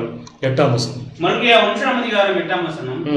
நீங்கள் கண் ஊனமானதை பலியிட கொண்டு வந்தாலும், ஊனமானதை கொண்டு வந்திருக்காங்க. அசுத்தமான அப்பம் தான். கண் ஊனமானதை பலியிட கொண்டு வந்தாலும் அது பொல்லாப்பல்ல. நீங்கள் கால் ஊனமானதையும் நசல் பிடித்ததையும் கொண்டு வந்தாலும் அது பொல்லாப்பல்ல, அது பொல்லாப்பல்ல என்கிறீர்கள். இது அசுத்தமான அப்பம். அப்படி என்ன அர்த்தம்? இது ஒன்றும் தப்பே கிடையாது. எது தப்பு கிடையாது? அட, கண்ணு போயிருந்தா என்ன பரவாயில்ல, பல்லு போயிருந்தா என்ன பரவாயில்ல, இதை கொண்டு போய் கொடுக்கறதுனால எந்த தப்பும் இல்லை. அதை நீ உன் அதிபதிக்கு செலுத்து. அது பயங்கர கோவத்துல பேசுறது. நீ கொண்டு போய் என்ன பண்ணு, ஆபீஸ்ல கொண்டு போய் ஓனருக்கு செலுத்து. அவன் உன்மேல் பிரியமாய் இருப்பானோ, உன் முகத்தை பார்ப்பானோ என்று சேனைகளின் கர்த்தர். இப்ப இந்த ஹேபிட்டுக்கு என்ன பேர் சொல்லுங்க? அஞ்சாவது மோசமான விஷயம். இந்த ஹேபிட் என்னன்னா, ஏன்பா கொண்டு போய் தப்பான பலியில செலுத்துறீங்க? நல்லதைத்தான தேவனுக்கு கொடுக்கணும், இருக்கிறதுல பெஸ்ட் தானே தேவனுக்கு கொடுக்கணும். அதனால முதல் பலன் கேட்கிறாரு, இருக்கிறதுல பெஸ்ட் கொண்டு போய் கொடுன்னு சொன்னா நீங்க எதை கொண்டு போய் கொடுக்குறீங்க? கண்ணு போனது, கால் போனது, கை போனது கொடுக்குறீங்க. ஏன்பா கொடுக்குறீங்கன்னு சொல்லி கேட்டா அது ஒன்றும் தப்பு இல்லை. ஏன் தப்பு இல்லைங்கிற வார்த்தை வருது? தகப்பனையும் அப்பா அம்மா பேச கேட்டதானே ஒழுங்கா திருந்துவாங்க இதெல்லாம். அப்ப இது என்ன கேரக்டர்னு கேட்டா, கேர்லெஸ் ஆட்டிடியூட். கேர்லெஸ். பரவாயில்ல, இங்க பாருப்பா, ரோட்ல ஹைவேஸ்ல போறீங்க, ஹைவேஸ்ல போகும்போது ரோடு கிராஸ் பண்ணக்கூடாது, நடந்து போய் அப்படி கிராஸ் பண்ணக்கூடாது ஒரு போர்டு இருக்குது. அந்த போர்டை பார்த்து படிச்சிட்டவன் புரிஞ்சுக்கிட்டானா பேசாம என்ன பண்ணிடுவான், நின்றுவான். ஒருத்தர் போர்டை வேடிக்கை பார்த்துட்டே நடந்து போறான்னு அர்த்தம். அந்த போர்டை அவருக்கு அந்த போர்டில் எழுதிக்கிறத படிச்சு நிக்கணுங்கிறத என்னங்கல தெரியல. ஏன்? அந்த போர்டை மதிக்க தெரியல. அந்த மாதிரிதான் தகப்பனையும் தாயும் மதிக்க தெரியலனா எங்க போய் விழுவோன்னு நமக்கு தெரியாது. இதுதான் கேர்லெஸ் ஆட்டிடியூட். Point number 5. 1, நாமத்தை எதனால் அசுத்தை பண்ணணும், எதனால் அசுத்தப்படுத்தணும். Second point. தேர்ட் பாயிண்ட், அசுத்தமான அப்பம். ஃபோர்த் பாயிண்ட், என்ன கொடுக்குறேன்னு கமிட் பண்ணுமோ அதை தேவனுக்கு கொடுக்கல. என்ன கொடுத்தாங்கன்னா கேர்லெஸ். இதான் அவனை கொண்டு கூட தேவன் என்ன பண்ணிக்குவாரு, பார்த்துக்குவார். ஏன்னா திருப்பி வந்து அவர் என்னமே எதுவுமே எப்பவுமே என்ன பண்றது இல்லை, கேட்கறது. இந்த அசுத்தமான அப்பங்கிறது இருக்கு இல்லையா, அதுக்கு இங்கிலீஷ் வார்த்தை என்னன்னு பார்த்தீங்கன்னா மல்கியா 1:7 பொல்யூட்டட் பிரெட்னு போட்டிருக்காங்க. தமிழில் அசுத்தமான அப்பன்னு போட்டாங்க. இதை நமக்கு இன்னைக்கு 6வது பாயிண்ட், பொல்யூட்டட் பிரெட். இந்த பொல்யூட்டட் அப்படிங்கிற ஆங்கில வார்த்தைக்கு அப்படியே நம்ம ஹீப்ரூ டிக்ஷனரியில் போய் பார்க்கணும்னா முதல்ல பொல்யூட்டட் வேர்டு பாருங்க இங்கே இருக்கு, நான் ரவுண்ட் பண்ணியிருக்கேன். அதுக்கு ஹீப்ரூ வேர்டு பார்த்தீங்கன்னா 1351 கன்கார்டன்ஸில் கால் அப்படின்னு ஒரு வேர்டு, GAWALங்கிற ப்ரொனன்சியேஷன். அந்த வார்த்தைக்கு ஆங்கில மீனிங் பார்த்தீங்கன்னா டிசக்ரேட். இதுக்கு முதல்ல இருந்ததே பரவாயில்ல. டிசக்ரேட் அப்படின்னு என்ன அர்த்தம்? அவங்க செலுத்தின அப்பா டிசக்ரேட் அப்பமாமா. ரொம்ப டீசெண்டாக தமிழில் சொல்லணும்னா இதுக்கு மேலே டீசெண்டாக சொல்ல முடியாது. நாசமாக போன அப்பன்னு அர்த்தம். என்ன மீனிங் இருக்கு? தேவனுக்கு கொண்டு ஏதாவது கொடுப்பான்னு சொன்னா பையன் சொல்றான், ஏதாவது மிச்சம் மீதி இருக்குள்ள ஆகாது, அதை போய் என்ன பண்ணுங்க கொடு. மிச்சம் மீதி இருக்கிறத கொண்டு தேவனுக்கு கொடுக்குற ஆட்டிடியூட் வருதுன்னா ஏன் தகப்பனையும் தாயையும் என்ன பண்ணல கனம் பண்ணல. எத்தனை பாயிண்ட் பார்த்துட்டோம்? 6. மிச்சம் மீதி இருக்கிற தேவனுக்கு கொடுக்குறது எவ்வளோ மோசமான விஷயம் இல்லை இதெல்லாம். ஏன் இதெல்லாம் வருது? ஏன் வருதுன்னா தகப்பனையும் தாயையும் என்ன பண்றது இல்லைங்க. அன்பான சகோதரர்களே, ஆவிக்குரிய அர்த்தம் சொல்லி நான் யாரையும் எதுவும் சொல்ல போகிறேன், நீங்களே புரிஞ்சுக்கலாம். நமக்கு தேவன் கொடுத்துருக்கிற 24 மணி நேரத்தில் தேவனுக்கு இருக்கிறதுல பெஸ்ட் கொடுக்கும். நாம் எல்லாத்தையும் செஞ்சு முடிச்சுட்டு மிச்சம் மீதி இருக்கிறத கூட தேவனுக்கு கொடுக்கறது கரெக்டாக இருக்குமா? கட்டாயம் இல்லை. பிரயாசப்படணும். அந்த பிரயாசம் அங்கே இல்லை. அதனால தான் நாசமாய் போன அந்த பலியை கொண்டு என்ன பண்ணியிருக்காங்க அவங்க கொடுத்துருக்காங்க. எத்தனாவது பாயிண்ட் இது? 6வது பாயிண்ட். 7வது பாயிண்ட், அப்பம் அப்படின்னு எந்த மீனிங் பண்ணுது? சத்தியம். நல்ல அப்பம்னா நல்ல சத்தியம். கரெக்டான இது என்ன அப்போ? அசுத்தமான அப்பம். அப்போ அசுத்தமான சத்தியம். கரெக்டானே? இந்த செகண்ட் குரூப் இன்னைக்கு தேவனுக்கு என்ன கொடுத்துருக்காங்க? கரெக்டாக வரும் பாருங்க. செகண்ட் குரூப் பிரெட் கொடுக்குறாங்க. என்ன பிரெட் கொடுக்குறாங்க? அசுத்தமான தவறான போதனை. இப்போ தவறான போதனை ஏன் வருது அவங்க வாயிலிருந்து? அவங்களுக்கு தகப்பன் யாருன்னு தெரியாது, தாய் யாருன்னு தெரியாது, கனப்படுத்துகிற விஷயம் அவங்களுக்கு தெரியாது. இது 7வது பாயிண்ட். ஓகே, 8வது பாயிண்ட். 8வது பாயிண்ட் என்ன சொல்கிறாங்களாமா, இந்த தகப்பனும் தாய் யாருன்னு தெரியாதவங்க நான் எவ்வளோ தூரம் தேவனுக்கு பலி செலுத்துறேன். என்ன பலி? வீட்டில் மிச்சமானது. எதை கமிட் பண்ணிட்டு சொன்னால் அதை கொடுக்க மாட்டேன், தேவனுடைய பேரை கெடுப்பேன். இதெல்லாம் பண்ணிட்டு நாங்கள் எது கேட்டாலும் தேவன் என்ன பண்ணுறது எங்களுக்கு கொடுக்கறது இல்லைங்க. அதுக்கு மல்கியா சொல்கிறாரு, உங்கள் மைண்ட் எப்படி திரும்ப இருக்குது? வாசிங்க மல்கியா 1ஆம் அதிகாரம் 12ஆம் வசனம். மல்கியா 1ஆம் அதிகாரம் 12ஆம் வசனம். நீங்களோ கர்த்தருடைய பந்தி அசுத்தமானது. இது யாருக்கு பேர் சொல்லுவா? நீங்களே சொல்லுங்க. கர்த்தருடைய பந்தி அசுத்தமானது யார் சொல்லுவா? அப்பா அம்மா பேச்சு கேட்காதவங்க தான் சொல்லுவாங்க. தேவன் யார், அவருடைய வசனங்கள் என்ன புரிஞ்சுக்க முடியாதவங்க சொல்ற பதில் என்ன? கர்த்தருடைய பந்தி எப்படிப்பட்டதாமா? அதுக்கு இங்கிலீஷ்ல படிச்சோம்னா நல்லா இருக்கும். அந்த கர்த்தருடைய பந்தின்னு இருக்கு இல்லையா, அந்த வார்த்தைக்கு ஆங்கில வார்த்தை டேபிள் ஆஃப் லார்ட்னு கொடுத்துருக்காங்க. தேவனுடைய டேபிள். நமக்கெல்லாம் தெரியும், தேவன் ஒரு டேபிள் வச்சிருக்காரு. அந்த டேபிளில் தான் அவருடைய பையனை முதல்ல பலிச்செலுத்தினார். ஸோ அந்த டேபிள் எதை குறிக்கும்? பலிபீடம். இப்போ எதை தப்பு சொல்கிறாங்க பார்த்தீங்களா? கடைசியில் எங்கள் பலியெல்லாம் தேவன் ஏன் ஏற்றுக்கிறது இல்லைன்னா, மிஸ்டேக் எங்கள் மேலே இல்லை, பலிபீடத்து மேலே. இப்போ நமக்கு யார் பலிபீடம்? நம்முடைய ஆண்டவராகி இயேசு கிறிஸ்துடைய பலியை குற்றப்படுத்துறது எவ்வளோ பெரிய விஷயம், மோசமான விஷயம். இதெல்லாம் ஏன் வருது? தகப்பனையும் தாயையும் என்ன பண்ணுறது இல்லைங்க, கனம் பண்ணுறது. வாசிக்கலாம். எசேக்கியேல் 44ஆம் அதிகாரம் 16ஆம் வசனம். எசேக்கியேல் 44ஆம் அதிகாரம் 16ஆம் வசனம். இவர்கள் என் பரிசுத்த ஸ்தலத்துக்குள் பிரவேசிப்பார்கள். லேவியருக்கு மாத்திரம்தான் இந்த வாய்ப்பு. இவர்களின் பரிசுத்த ஸ்தலத்துக்குள் பிரவேசிப்பார்கள். இவர்களே எனக்கு ஆராதனை செய்ய என் பீடத்தை கிட்டி வந்து. என் பீடம் இதுதான் அங்க டேபிள்னு போட்டுருந்துச்சு. அந்த இடத்துல அங்க பார்க்க கர்த்தருடைய பந்தின்னு போட்டுருச்சு தமிழ்ல. சோ என் பீடத்தை கிட்டி வந்து என் காவலை காப்பார். அப்ப இது மேல செலுத்தப்படக்கூடிய பலிகள் எல்லாம் பரிசுத்தமான பலியை தேவன் அங்கீகரிச்சிருக்காருங்கிறதுக்கு முதல் உத்தரவாதம் என்ன? நம்முடைய ஆண்டவராக இயேசு கிறிஸ்து நமக்கு தேவன் என்னவா கொடுத்திருக்காரு? பலியை கொடுத்திருக்காரு. அதே பலிபீடத்துல தான் நம்முடைய பலி என்ன போகுதுங்க, எரிய போகுது. இப்ப கொண்டு வந்த பலி பூரா தப்பு, பலி செலுத்த வந்த எண்ணமும் தப்பு, ஒண்ணுமே வேலை நடக்கல. உடனே எதை குத்தம் சொல்றாங்க? பலிபீடம் தப்பு. எனக்கு சரியா பலிபீடத்தை தேவன் ஏற்படுத்தி கொடுக்கல. யாராவது நம்ம சொல்ல முடியுமா? இயேசு கிறிஸ்துவ சரியா தேவன் எனக்காக என்ன பண்ணல, யூஸ் பண்ணல சொன்ன என்ன ஆகும்? நம்ம வீட்டில் போய் அப்பா சொல்லி பாருங்க, எங்க அப்பா என்னை சரியா யூஸ் பண்ணல, வாயிலே போடுவார். ஆனா தேவன் நம்மளை எதுவுமே பண்றதில்லை. அதனால அது என்ன இப்போ பார்த்தீங்கன்னா ஒரு அட்வான்டேஜாக போயிடுச்சு. மொத்தம் 8 பாயிண்ட் பார்த்துட்டோம். இதெல்லாம் பண்ணிட்டு கடைசியில் தேவன்கிட்ட இருந்து அவங்களுக்கு திருப்பி எந்த ரிசல்ட் வரலைன்னு உடனே என்ன மனசுக்குள்ள நினச்சிட்டாங்களாமா, தேவனுக்கு எங்களை பிடிக்கல, ஒன்றுமே கொடுக்க மாட்டேங்கிறார். பலிபீடம் தப்பு, பலி தப்பு, அவர் பேர் தப்பு, எல்லாம் தப்பு. ஏன்னா தேவனுக்கு எங்களை, இது கரெக்டான ஸ்டேட்மெண்ட்டா? நம்ம சத்தியத்தில் இருக்கிற சகோதரன் யாரோ ஒருத்தர் சொல்கிறாங்கன்னு வச்சுக்கோங்க இந்த பதில், இந்த மாதிரி ஒரு விஷயத்த, தேவனுக்கு என்னை பிடிக்கல அப்படின்னு சொன்னால் அந்த கருத்து கரெக்டானு கேட்குறாங்க. அப்போ அந்த கருத்து எப்படி சொல்லணும்? எப்படி சொல்லணும்னா, எனக்கு தேவனை முதல்ல பிடிக்கல, என்னங்க இப்படி சொல்கிறீங்க? எனக்கு பிடிக்குது, ஆனால் தேவனுக்கு தான் பிடிக்க மாட்டேங்குது, ஒன்றுமே தர மாட்டேங்கிறது, நான் கேட்குறது எதையுமே கொடுக்க மாட்டேங்கிறாரு. கேட்கறது எதையும் தேவன் கொடுக்கணும்னா முதல்ல அவர் கேட்கறது யார் கொடுக்கணும்? நம்ம கொடுக்கணும். நாம அவர் கேட்கறத கொடுக்காம மட்டும் நமக்கு தான் அவர் பிடிக்கல. நமக்கு அவரை பிடிக்காம விட்டுட்டு ரிசல்ட்டை பார்த்து கடைசியில் என்ன பதில் சொல்றது? தேவனுக்கு எங்களை பிடிக்கல. இந்த ஆட்டிடியூடு யார்கிட்ட இருந்திருக்கு பார்த்தீங்கன்னா, இஸ்ரேல் ஜனங்கள். இப்படியே போச்சுன்னா வாழ்க்கை எப்படியே போகும். எப்படியே போகும்னா தேவனுக்கும் இவர்களுக்கும் இருக்கிற தொடர்பு என்னங்க? கட்டாகும். அப்ப தேவனுக்கும் இவர்களுக்கும் என்ன இருக்கு? தொடர்பு இருக்கு. என்ன தொடர்பு? உடன்படிக்கை. வாசிக்கலாம். மல்கியா 2ஆம் அதிகாரம் 2ஆம் அதிகாரம் கொண்டு மல்கியால 2ஆம் அதிகாரம் 8ஆம் வசனம் 10ஆம் வசனம். மல்கியா 2ஆம் அதிகாரம் 8ஆம் வசனம் மற்றும் 10ஆம் வசனம். நீங்களோ வழியை விட்டு விலகி, நீங்களோ எங்களை விட்டு விலகி, வழியை விட்டு விலகி அநேகரை வேதத்தை குறித்து இடற பண்ணினீர்கள். இப்ப நான் கேள்வி கேட்பறேன், நல்லா தயாராகி பதில் சொல்றதுக்கு. வேதத்தை நீங்க என்ன பண்ணீங்க? அதாவது வேதத்தை இடற பண்ண முடியாது, வேதத்தை விட்டு அநேகரை இடற. இப்ப வேதம் அப்பாவா அம்மாவா? அம்மா, கரெக்ட். அதை விட்டு நீங்க என்ன பண்ணிருக்கீங்க?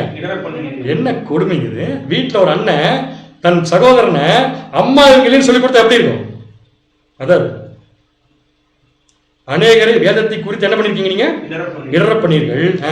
லேவியின் உடன்படிக்கையை கெடுத்து போட்டீர்கள் என்று. எவ்வளவு பெரிய உடன்படிக்கை தெரியுமா லேவி கூட போட்டது? என்ன உடன்படிக்கை தெரியுமா? அத்தனை கோத்திர ஜனங்கள் இருக்கும்போது லேவியை மட்டும் கூப்பிட்டு தனியா அவர் ஏன் அந்த உடன்படிக்கை போட்டார் தெரியுமா? எல்லா ஜனங்களும் தேவனுக்கு பின்னாடி வேற மாதிரி போனா கூட, பிரியமெல்லாம் போனா கூட, லேவி மட்டும் நின்னாங்க. ஸோ லேவி கூட சொல்றாரு, மற்ற எந்த கோத்திரத்துக்கு கிடைக்காத ஒரு ஆசீர்வாதம் என்ன பண்றாரு உங்களுக்கு? அந்த ஆசீர்வாதம் தெரியுமா?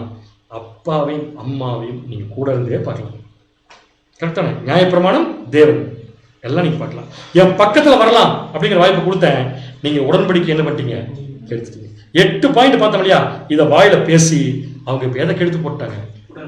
கூடவே யாரையும் இடற பண்றாங்கன்னா சகோதரரையும் என்ன பண்றாங்க?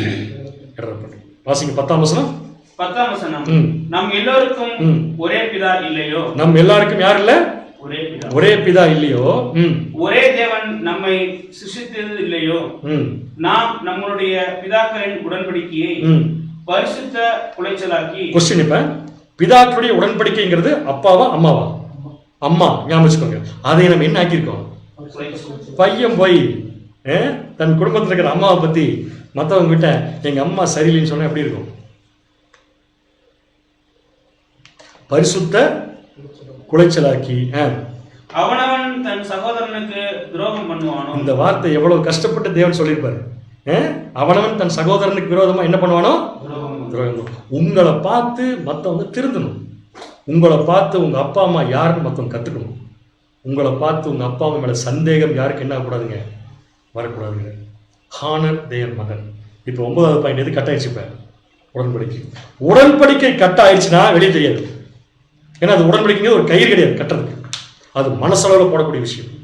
அந்த உடன்படிக்கை கட் ஆயிடுச்சுன்னா அடுத்தது உடன்படிக்கை கட்டானவங்க என்ன பண்ணுவாங்க தெரியுமா? அதை 10வது பாயிண்ட் என்ன பண்ணுவாங்கன்னா, எதுக்கு எடுத்தாலும் தேவனை யாருன்னு தெரியாத ஜனங்களை நாடி போவார்கள். நடக்குதே இல்லை நம்ம பார்க்கறது. வாசிக்கலாம். மல்கியா 2:11. மல்கியா 2ஆம் அதிகாரம் 11ஆம் வசனம். யூத ஜனங்கள் துரோகம் பண்ணினார்கள். தேவனே சொல்றாரு, யூதா ஜனங்கள் என்ன பண்ணாங்க? எனக்கு துரோகம் பண்ணார்கள். அப்ப அப்பாவுக்கு விரோதமா துரோகம் பண்ணி, அப்ப அப்பாவுக்கு என்ன பண்ணல? மதிக்கல. யூதா ஜனங்கள் எனக்கு விரோதமாய் துரோகம் பண்ணினார்கள். இஸ்ரவேலிலும் எருசலேமிலும் அருவருப்பான காரியம் செய்யப்பட்டது. அருவருப்பான காரியம் செய்யப்பட்டது. கர்த்தர் சிநேகிக்கிற பரிசுத்தத்தை யூதா ஜனங்கள் பரிசுத்த குலைச்சலாக்கி. என்ன ஆக்கிட்டாங்க? இப்ப அத பரிசுத்த குலைச்சலாக்கி அந்நிய தேவதையின் குமாரத்திகளை விவாகம் பண்ணினார்கள். ஏன் இந்த மைண்ட் இஸ்ரேல் ஜனங்களுக்கு வந்துச்சு? இவ்வளவு தூரம் தேவன் சொல்லியிருக்காரு. யாரு கூடயும் புறஜாதிகள் கூட நீ என்ன பண்ணக்கூடாது? கலக்கக்கூடாது சொல்லியிருக்காரு இல்லையா? அப்படி சொல்லியிருக்கிறப்ப எப்படி இந்த எண்ணம் வருதுன்னு கேட்டா, தேவன் கூட பண்ணி இந்த உடன்படிக்கை என்ன ஆச்சு? இப்ப கட்டாயிடுச்சு. இப்ப உடன்படிக்கை கட்டாயிருக்காருன்னா தேவனா ஜனங்களா என்னென்ன பண்ணாங்க? தேவனுடைய நாமத்தை பரிசுத்த குலைச்சலாக்கினாங்க, அசட்டை பண்ணாங்க, அசுத்தமான அப்பத்தை படைச்சாங்க. கரெக்டா? அடுத்தது தேவன்ட்ட எதை கொடுக்கணும்னு கமிட் பண்ணாங்களோ அதை கொடுக்கல. அடுத்தது மிச்சமானதை கொண்டே கொடுத்தாங்க. அடுத்தது தவறான போதனைகளை தேவனுக்கு என்ன பண்றாங்க, கொடுக்குறாங்க. அடுத்தது பலிபீடம் செய்யலைங்கிறாங்க. அடுத்தது அவ்வளவுதானா, முடிஞ்சா? இதெல்லாம் முடிஞ்சதுக்கு அப்புறம் உடன்படிக்கை என்ன ஆச்சு, இப்ப கட்டாயிடுச்சு. உடன்படிக்கை கட்டான உடனே புறஜாதிகளோட போய் என்ன பண்ண ஆரம்பிக்கிறாங்க, கலக்க ஆரம்பிக்கிறாங்க. இந்த 3 குரூப் யார் யாரு? ஒன்று லிட்ரல் இஸ்ரேல், நேச்சுரல் இஸ்ரேல், இப்போ இருக்கிற இஸ்ரேல் ஜனங்கள். ரெண்டாவது பெயர் கிறிஸ்தவர்கள். இந்த பெயர் கிறிஸ்தவர்கள் அழகா பாருங்க, அப்படித்தான் இருக்கும் அவங்க வாழ்க்கையை. எப்படித்தான் இருக்குன்னு பார்த்தீங்கன்னா, கம்ப்ளீட்டா உலகத்தில் இருக்கிற ஜனங்களோட போய் என்ன பண்ணிட்டாங்க, மிக்ஸ் ஆயிட்டாங்க. உலக ராஜாக்களோட போய் என்ன பண்ணிட்டாங்க, மிக்ஸ் ஆயிட்டாங்க. ஸோ உங்களுக்கு ஹெல்ப் பண்றதுக்காக இப்போ ஒரு ஸ்லைடு என்னென்னலாம் இவ்வளோ நேரம் பார்த்தோமோ, தகப்பனையும் தாயும் கணவன்ல என்னென்ன வரும்னா அது கூட நீங்கள் லிஸ்ட் பண்ணிட்டேன். என்ன ஸ்கிரீன்ஷாட் எடுத்து வச்சுக்கோங்க. அதற்கு நீங்கள் உங்களுடைய நாமத்தை எதனால் அசட்டை பண்ணணும். செகண்ட் பாயிண்ட், அதற்கு நீங்கள் உண்மை எதனால் அசுத்தப்படுத்தினோம் என்கிறீர்கள். அசுத்தமான அப்பத்தை எனக்கு என்ன பண்றீங்க, படைக்கிறீங்க. அடுத்த பாயிண்ட், எதை கொடுக்கிறேன்னு சொல்லி உடன்படிக்கை போட்டோன்னு அதை என்ன பண்ணல, தரல. ஊனமானதை பலி செலுத்துதல், மீதியானதை பலி செலுத்துதல். உனக்கு என்ன பிடிச்சிருக்குமோ அதை கொடுக்கறது, எனக்கு பிடிச்சது என்ன பண்றது இல்லை, கொடுக்கறது இல்லை. கடைசியா ஒண்ணுமே வேலை நடக்கலைன்னா பலிபீடம் சரியில்லைங்கிறது. அப்புறம் உடன்படிக்கையை முறிச்சு போடுறது, அந்நியரோட போய் என்ன பண்றதுங்க, கலக்கிறது. இந்த விஷயத்தை எத்தனை குரூப் பண்ணுவாங்கன்னு சொல்லி பார்த்தோம்னா 3 குரூப். யார் யாரு? இஸ்ரேல் ஜனங்கள், பெயர் கிறிஸ்தவர்கள், அப்புறம் திரள் கூட்டம். ஏன் எல்லாரும் சிரிக்கிறீங்க? நமக்கும் இந்த பாயிண்ட் எதுக்கு என்ன இல்லை, சம்மந்தம் இல்லை. நம்ம தேவனுடைய நாமத்தை கொஞ்சம் கூட என்ன பண்றது இல்லை, வரமாட்டேங்குது, அசட்டை பண்ணுவதே கிடையாது. அவருடைய நாமத்தை நாம் மகிமைப்படுத்திக் கொண்டே தான் இருக்கிறோம். நாம் செலுத்தும் அப்பம் தேவனுக்கு பிரியமான அப்பம். நாம் தேவனோட போட்ட உடன்படிக்கை எப்படி போட்டோமோ ஞானஸ்தானம் அன்னைக்கு அதை அப்படியே கொடுத்துட்டு இருக்கிறோம். நம்ம தேவனுக்கு பிடிச்சதை என்னவா இருந்தாலும் கொடுத்துருவோம். நம்ம கொடுக்கிற பலி, நம்முடைய ஜீவ பலி ஊனமே இருக்காது. தேவன் கிட்ட நம்ம கிட்ட இருக்கிற பெஸ்ட்டை கொடுத்துருவோம். தேவன் கொடுத்த பலிபீடத்தை சரியா யூஸ் பண்ணுவோம். உடன்படிக்கையை என்னைக்குமே முறிக்க மாட்டோம். அந்நியரோட எந்த காரணத்தை கொண்டு நம்ம என்ன பண்ண மாட்டோம், கலக்க மாட்டோம். சவுண்ட் அப்படியே உள்ள போயிருக்கு பாருங்க, எல்லாம் இனி வெளியே வராது. என்ன தேவன் சொல்றாருன்னா பாருங்க, தான் நாமினல் கிறிஸ்டியன்ல பண்ணக்கூடிய ஒரு விஷயம். எல்லாத்தையும் என்ன பண்ணிட்டாங்க, மீறிட்டாங்க. ஏன் மீறிட்டாங்கன்னு கேட்டா, தகப்பனையும் தாயையும் என்ன பண்றது இல்லை, காண பண்றது இல்லை. தேவன் சொல்றாரு, இந்த குரூப்ல கூட திரள் கூட வைக்கிறது கரெக்டா இருக்குமான்னு கேட்கிறாரு. தேவன் கேட்கறதுன்னா மல்கியா புஸ்தத்தோட ஒரு விளக்கத்தை மட்டும் இங்க வைக்கிறேன் உங்ககிட்ட. இதை வந்து இஸ்ரேல் ஜனங்களுக்கு சொன்னா கூட பொருந்தும். நோ ஃபெய்த் விட்டாங்க எல்லாம் ஒரு காலத்துல. அதுக்கப்புறம் இயேசு கிறிஸ்துவின் பிரமாணத்துக்கு வந்து அவங்களுக்கு வாய்ப்பு இருக்கு. பட் நியாய பிரமாணத்தின் மூலம் யூதர்களுக்கு கிடைச்ச வாய்ப்பு அவுட்டு. ஏன்னா தகப்பனையும் தாயும் கணம் பண்ணல.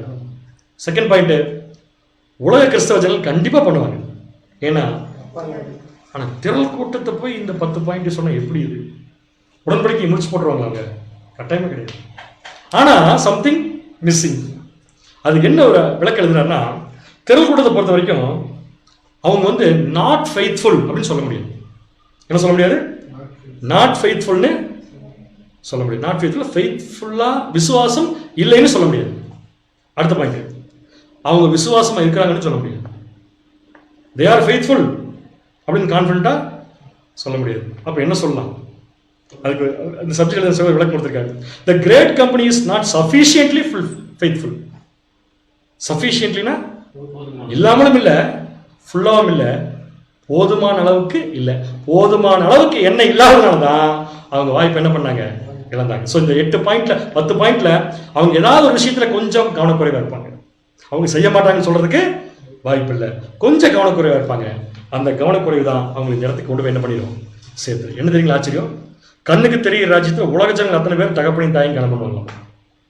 திருப்பி சொல்றேன், கண்ணுக்கு தெரிகிற ராஜ்யத்தில் உலக ஜனங்கள் தகப்பனையும் தாயையும் கணம் பண்ணுவாங்க.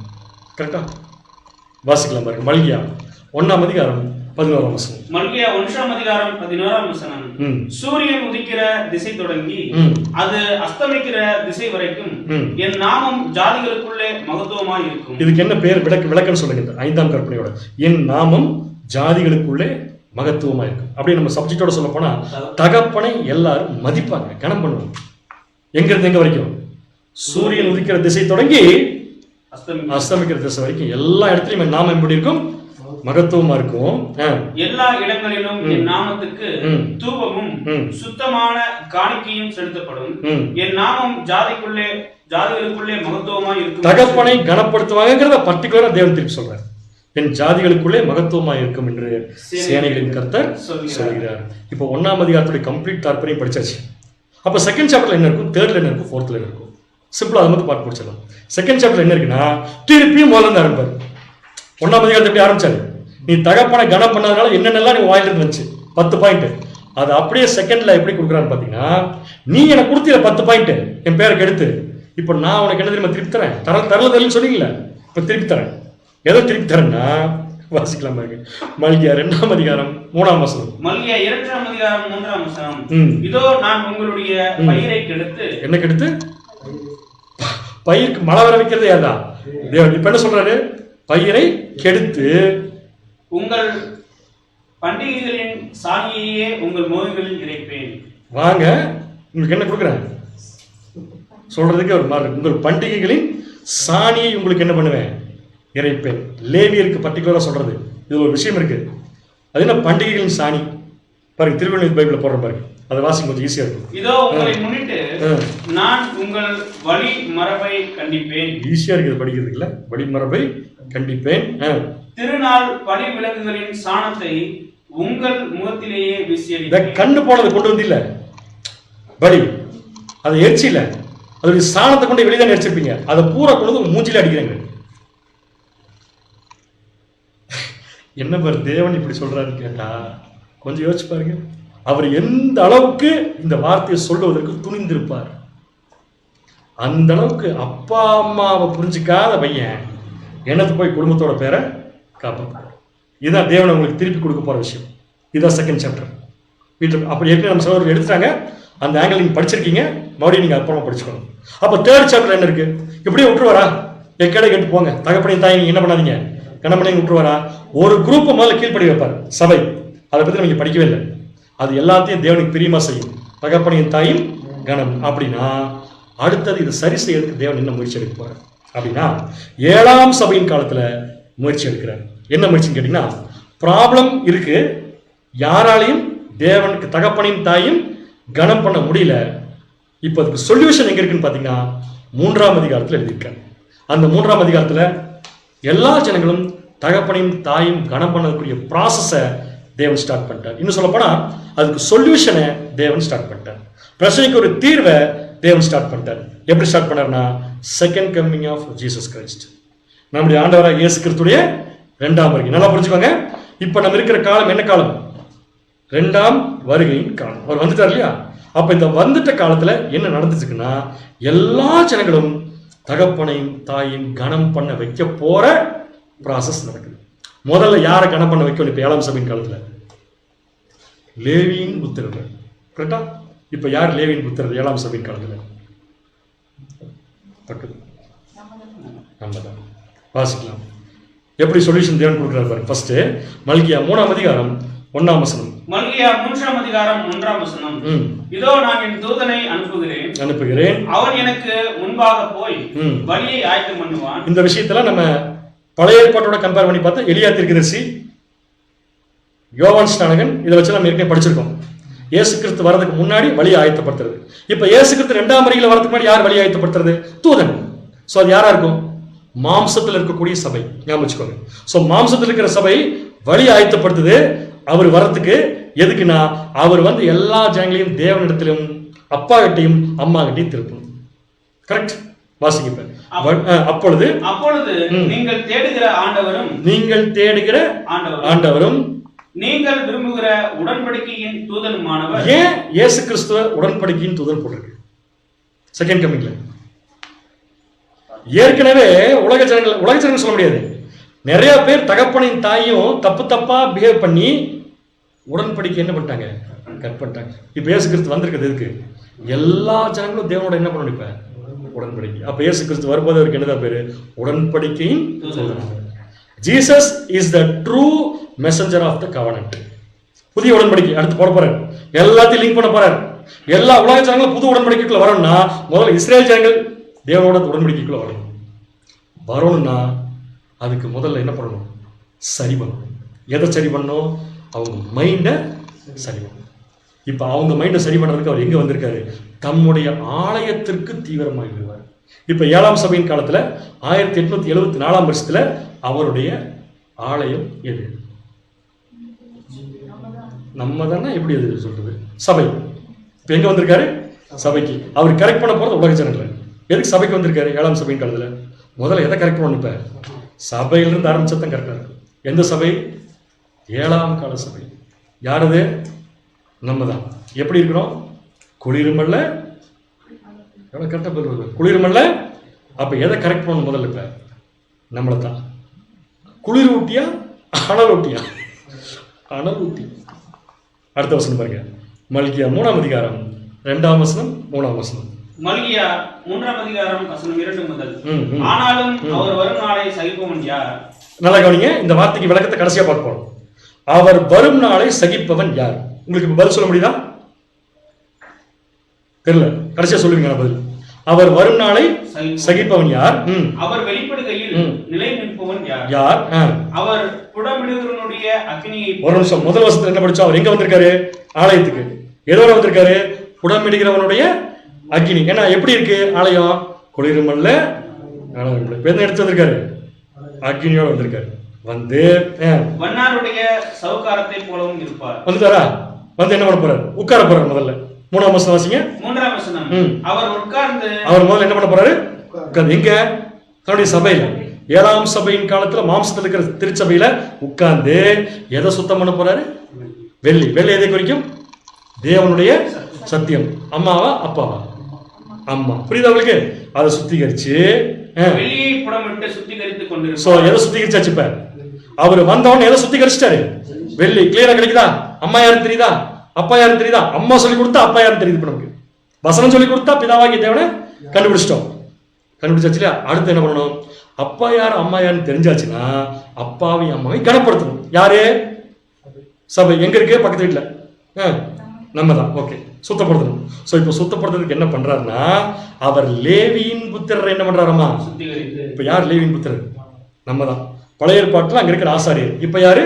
நம்ம தான். லேவியின் புத்திரரை சுத்திகரித்து, அவர் லேவியின் புத்திரரை சுத்திகரித்து அவர்கள் கர்த்தருடையவர்களாய் இருக்கும்படிக்கு நீதியாய் காணிக்கையை செலுத்தும்படி. அந்த வரி புரியுது உங்களுக்கு? நீதியாய் காணிக்கையை செலுத்தும்படி. அப்ப இதுக்கு முன்னாடி என்ன காணிக்கை செலுத்திட்டு இருக்காங்க? கண்ணு போனது, தேவனுக்கு பிடிக்காதது, தேவன்கிட்ட கமிட் பண்ண விட்டுட்டு மற்றதெல்லாம் என்ன பண்ணிட்டு இருக்காங்க? இப்போ அவர் வந்து என்ன கொடுக்க சொல்றாருன்னா, தேவனுக்கு நீதியாய் காணிக்கை செலுத்தும்படி அவர்களை யாருது? நம்ம தான். எப்படி சுத்திக்கிறோமா? பொன்னை போலவும் வெள்ளியை போலவும். இது என்னங்க? மேல சொன்ன வெள்ளி வேற, அது எதை குறிக்கும்? அம்மா வசனம்.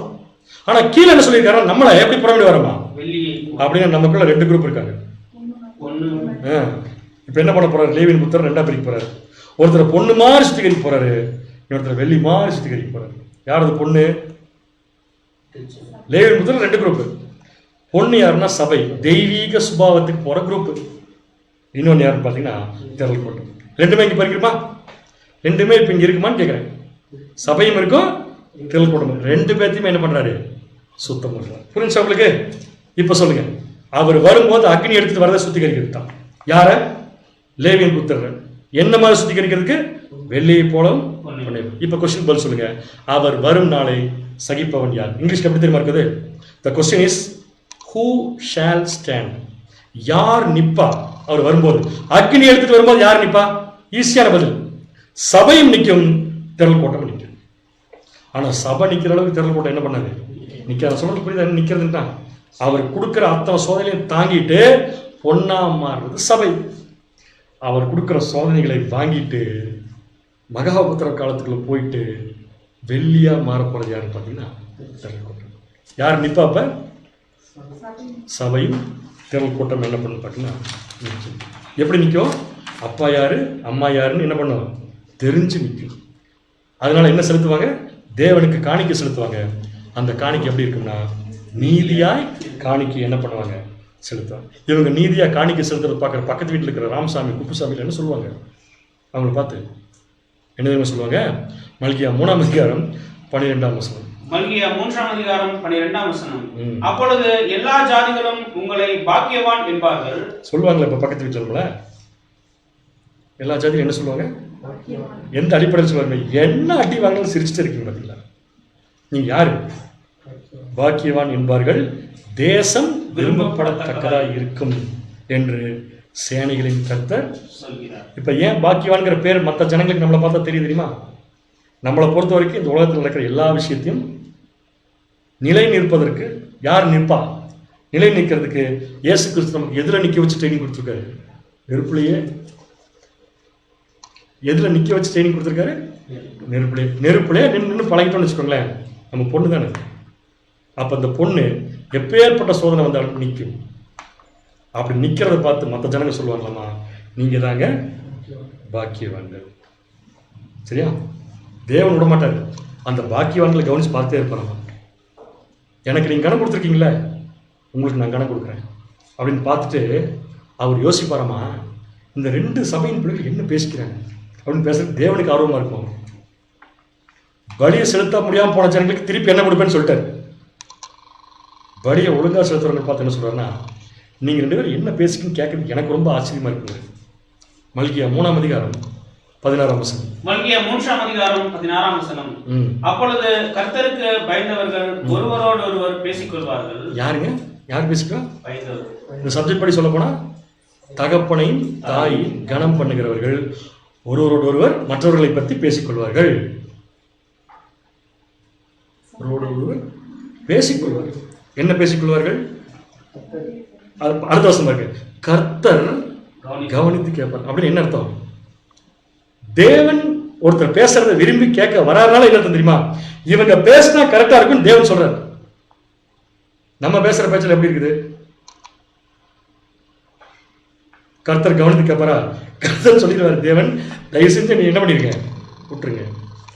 அடுத்தது, கர்த்தருக்கு பயந்தவர்களுக்காகவும் அவருடைய நாமத்தை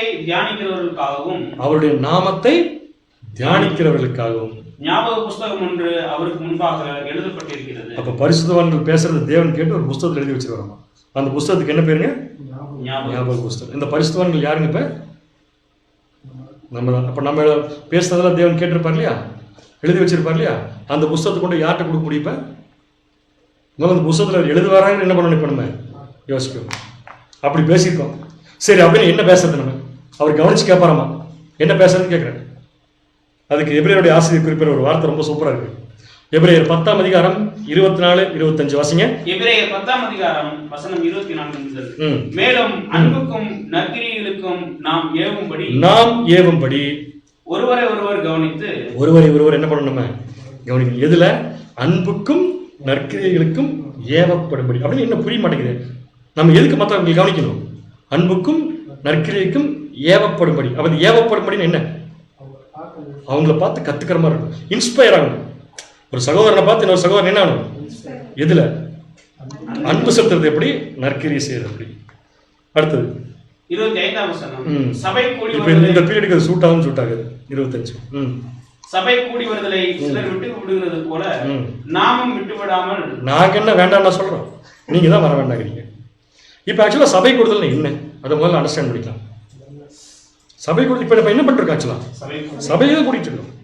எந்த அடிப்படையிலனா, சபை அங்கங்க தேவனை தகப்பனையும் தாயும் கணம் பண்ணுதுன்னா அது கண்டிப்பா என்னதான்? சபை தான். அந்த கூடுதல் நம்ம என்ன பண்ணிடக்கூடாதுங்க, விட்டுறக்கூடாது. சபை கூடி வருகிறதை விட்டு விடுவது போல நாமளும் விட்டு விடாமல்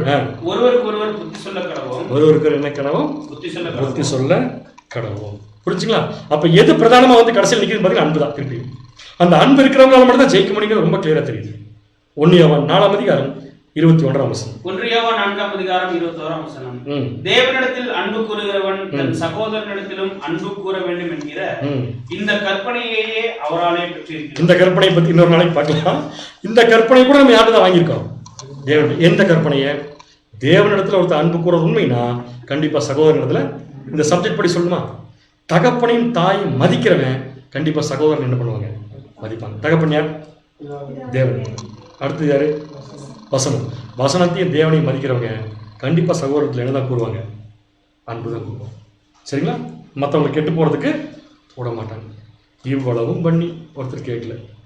திருப்பி அந்த கண்ணு போனது கால் போனதை கொண்டு கொடுக்குறாரு. அவர் கிடைக்கிற நேரத்தை தேவனுக்கு தியாகம் பண்ணுறாரு. அவங்க என்ன பண்ணுறது? ஒரு வசனம் அப்படி கேட்டாலே யார் நிலை நிறுத்தும்? சபையாக இருந்தாலும் நிலை நின்றுவாங்க. இதுக்கும் வாய்ப்பு இல்லைங்க. வாசிக்கலாம். மல்கியா 4ஆம் அதிகாரம் 1ஆம் வசனம். மல்கியா 4ஆம் அதிகாரம் 1ஆம் வசனம். இதோ சூளையை போல எரிகிற நாள் வரும். கிளியரா சொல்லிட்டாரு. என்ன மாதிரி? இது யாருக்கு பயமா இருக்கும்? சூளையை போல எரிகிறனால்னா புல்லுக்கு தான் பயமா இருக்கும், தூசிக்கு தான் பயமா இருக்கும். அழிஞ்சு போயிடுவோம் நெருப்பு வந்தா. பொண்ணுக்கு வெள்ளிக்கு எப்படி இருக்கும்? சந்தோஷமா இருக்கும். நாங்க மாறிடுவோம் அப்படிங்கிற ஒரு சந்தோஷம். அடுத்தது, அப்பொழுது அகங்காரிகள் யாவரும் அக்கிரம் செய்கிற யாவரும் துரும்பாயிருப்பார். ஒரே பீரியட் அக்கிரமம் செய்ய போற எல்லாத்தையும், தட் மீன்ஸ் சாத்தானுடைய எல்லா டிவைசஸ் எல்லாமே தேவனுக்கு முன்னாடி எப்படி தான் இருக்கும் பார்த்தீங்கன்னா துரும்பா இருக்கும். சரிங்களா? இப்போ அதே பீரியட்ல தான் நம்மளும் இருக்கோம். நம்ம பயந்துக்கலாமா? நம்ம நெருப்பு பார்த்து என்ன பண்ண போறதில்ல, பயப்பட போறதில்லை. துரும்புக்கு நெருப்பு அழிக்கக்கூடிய ஆயுதம். தேவனுடைய பிள்ளைகளுக்கு இயேசு கிறிஸ்து கொண்டு வந்த நெருப்பு என்னவா இருக்கும்? மல்கியா 4:2. மல்கியா 4ஆம் அதிகாரம் 2ஆம் வசனம். ஆனாலும் என் நாமத்துக்கு பயந்திருக்கிற உங்கள் மேல். இந்த என் நாமங்கிறது யாரு? பிதாவாகிய தேவன். தகப்பனை கனம் பண்ணுதல். என் நாமத்திற்கு பயந்திருக்கிற உங்கள் மேல் நீதியின் சூரியன் உதிக்கும். புரிஞ்சு என்ன உங்களுக்கு? என்ன சூரியன் உதிக்கும்? நீதியின் சூரியன் உதிக்கும். அதே பீரியட்ல, சேம் பீரியட்ல. எந்த பீரியட்ல? அகங்காரிகளை சுட்டரிக்கிற அதே பீரியட்ல என் நாமத்திற்கு பயந்திருக்கிற உங்கள் மேல் நீதியின் சூரியன் உதிக்கும். அதன் செட்டைகளின் கீழ் ஆரோக்கியம் இருக்கும். ஆக்சுவலா சூரியன் கிட்ட இருந்தா நமக்கு நிறைய ஆரோக்கியம் வருது, தெரியுமில்லையா நமக்கு? அதான் சொல்றாரு, அதன் செட்டைகளின் கீழ் என்ன இருக்கும்? ஆரோக்கியம். அந்த கடைசி வார்த்தை பாருங்க, சூப்பரா முடிச்சிருப்பாரு, பலியோட சம்பந்தப்படுத்தி. நீங்க வெளியே புறப்பட்டு போய் கொடுத்த கன்றுகளை போல வளருவீர்கள். எப்படி வளருவீர்கள்? இது உலக ஜனங்களுக்கு சூட் பண்ணிக்கலாம். கிறிஸ்துடைய ராஜ்யத்தில் இப்படித்தான் வளர போறாங்க. எப்படி வளர போறாங்க? கொழுத்த கன்று. ஏன் கொழுத்த கன்றுகளை போல வளர்வீங்க போட்டிருக்கீங்க? நல்ல ஒரு பெரிய மனுஷனாட்ட வளர்வீங்கன்னு சொல்லிருக்கலாம்ல. ஏன் கொழுத்த கன்றுகளை போல வளர்வீங்கன்னு சொல்லியிருக்காரு? பலி செலுத்தல் அப்படின்னு என்ன அர்த்தம்? இதுக்கு முன்னாடி வாழ்ந்த குரூப்ல நிறைய பேரு நான் கொழுத்து போக வச்சு கூட எனக்கு ஒழுங்கான பலி என்ன பண்ணல, செலுத்தல. உங்களை கூட்டிட்டு வந்து நான் கொழுத்த கன்றுகளை போல வர வச்சிருக்கேன், நீங்களே உங்களை எனக்கு என்னவா கொடுத்துருங்க, பலியை கொடுத்துருங்க. தேவன் எந்த பலியை விரும்புவார்? கொழுத்த கன்றுகளுடைய பலியத்தை என்ன பண்ணுவாங்க, விரும்புவார்னு சொல்லிட்டார். புரியுதா உங்களுக்கு? ஸோ டெஸ்ட்ரக்ஷன், கிளென்சிங் ரெண்டுமே ஒரே சமயத்தில் நடக்குது. அதனால டெஸ்ட்ரக்ஷனை பார்த்து யாரும் என்ன பண்ண வேண்டியது இல்லைங்க, பயப்பட வேண்டியது. இப்போ தேவனுடைய பிள்ளைகளுக்கு உலகத்தில் நடக்கிற எந்த ஆபத்தை பார்த்தாலும் என்ன வந்துடக்கூடாது, பயம் வந்துடக்கூடாது. ஏன்னா அவருடைய செட்டைகள் கீழே இருக்கவங்களுக்கு ஆரோக்கியம் தான் இருக்குங்கிறத நம்ம எந்த காலத்திலையும் மறந்து விட கூடாது. ஸோ உலக ஜனங்கள் எல்லாரும் தேவனுடைய கற்பனைகளுக்கு கீழ்ப்படி ஆரம்பிச்சிட்டாங்கன்னா கொழுத்த கன்றுகளை போல் வளர்வார்கள். அதன் செட்டைகளின் கீழ் என்ன இருக்கும், ஆரோக்கியம் இருக்கும். அப்படிங்கிறது என்ன பண்ணிக்கலாம் பார்க்கலாம். இப்போ நம்ம என்ன கன்று மாதிரி இருக்கிறோம்? நான் பதில் சொல்றதுக்கு விரும்புறது, நம்ம எப்படி இருக்கோம்னு கேட்குறேன். நம்முடைய மைண்ட் எப்படி இருக்குன்னு கேட்குறேன். தேவனுக்கு எல்லாத்தையும் கொடுக்கணுங்கிற மைண்ட் செட்டில் இருக்கிறோமா, அல்லது இஸ்ரேல் ஜனங்கள் செஞ்சு அதே தப்ப நம்மளும் செய்ய போகிறோமா? நம்ம கண்ணு முன்னாடியே பார்த்தீங்கன்னா பாபிலோன் இருந்து நம்மளை கூப்பிட்டு வந்திருக்காரு நிறைய பேர். இப்போ பாபிலோன் இருக்கிற ஜனங்கள் செய்கிற அதே தப்பை நம்ம என்ன பண்ணிக்கூடாதுங்க, செஞ்சிடக்கூடாது. அதே மாதிரி திரள் கூட்டம் போகிற வாய்ப்பையும் நம்ம எய்மா என்ன பண்ணிடக்கூடாதுங்க, வச்சிடக்கூடாது. நாளைக்கு உலக ஜனங்கள் தேவனையும் கிறிஸ்துவையும் சபையும் அவருடைய வசனங்களையும் அவங்க என்ன பண்ண போறாங்கன்னா கனம் கொடுக்க போறாங்க. அப்படி கனம் கொடுக்கும்போது தேவன் கண்டிப்பாக அவங்களை என்ன பண்ணுவாங்க, காப்பாற்றுவார். எந்த மாற்றம் இல்லை. தகப்பனையும் தாயும் கனம் பண்ணுவாங்க. இப்போ நம்முடைய வேலை என்ன? மல்கியா 4ஆம் அதிகாரம் 5ஆம் வசனம் 6ஆம் வசனம், அதோட முடிய போகுது. மல்கியா 4ஆம் அதிகாரம் வசனம் 5 முதல். இதோ கர்த்தருடைய பெரிதும் பயங்கரமான நாள் வருகிறதுக்கு முன்னே. இப்போ இயேசு கிறிஸ்து 2ஆம் வரைக்கும் வச்சுக்கலாம். நம்ம இதை அது முதல் வரையை பற்றி சொல்லியிருக்கேன், நம்ம 2ஆம் வரைக்கும் வச்சுக்கலாம். வரும் முன்னே நான் உங்களிடத்திற்கு எலியா தீர்க்கதரிசியை அனுப்புகிறேன். யார் அனுப்பு? எலியா தீர்க்கதரிசி அனுப்புகிறேன். இப்போ இது யார் எலியா தீர்க்கதரிசி? இஸ்ரேல் ஜனங்களா? சபை அனுப்புவேன். அப்ப அவங்க என்ன பண்ணுவாங்க, நான் வந்து பூமியை சங்காரத்தால் அடிக்காதபடிக்கு, அவங்க என்ன பண்ணுவாங்க, நான் வந்து பூமியை சங்காரத்தால் அடிக்காதபடிக்கு அவன் பிள்ளைகளுடைய இருதயத்தை, பிதாக்களுடைய இருதயத்தை பிள்ளைகளுடைய இருதயத்தை 5ஆம் கற்பனைன்னு தகப்பனை வந்துருச்சா? இப்ப சபையுடைய வேலை என்ன? எல்லா உலக ஜனங்களையும் கூறக்கூடிய சர்ச் மெம்பர்ஸையும் பிதாக்களுடைய இருதயத்தை பிள்ளைகளிடத்துக்கும், பிள்ளைகளுடைய இருதயத்தை யார்கிட்ட திருப்பணிப்பார்? இதை புரிஞ்சு என்ன சொல்ல வரேன்ட்டு, அதாவது உண்மையை சொல்லப்போனால் சத்தியம் தெரியாத ஜனங்களுக்கு சத்தியத்தை சொல்றதுக்கு ஒர்க் பண்ணணும். சத்தியம் தெரிந்த பிள்ளைகளுக்குள்ள இன்னும் அவங்க தகப்பனை கனம் பண்ற அளவுக்கு நாம நடந்துக்கணும். தகப்பனையும் தாயும், இப்ப பவுல் சொன்ன வசனம் ஃபுல்ஃபில் ஆச்சா? என்ன சொன்னாரு? தேவன் உனக்கு கொடுத்திருக்கிற தேசத்துல நீடித்த நாட்களை நிலைத்திருப்பதற்கு தகப்பனையும் தாயும் கனம் பண்ணுவாய் என்பதே வாக்குத்தத்தம் உள்ள. இப்ப இது முதல் மற்றும் கம்ப்ளீட் கற்பனை என்னன்னு பாத்தீங்கன்னா, தேவனையும் அவருடைய வசனங்களையும் நம்ம கனம் கொடுக்கறது தான். அப்படி கனம் கொடுத்த ஒரு வாழ்க்கைக்கு தேவனுக்கு கண்டிப்பா என்ன கொடுப்பாருங்க? கனம் கொடுப்பாருங்கிறதுல எந்த மாற்றமும் இல்லை. இஸ்ரேல் ஜனங்கிட்ட தேவன் கேட்ட கேள்வி நம்மளை பார்த்து கேட்குற அளவுக்கு நாம நடந்து கொள்ளக்கூடாது.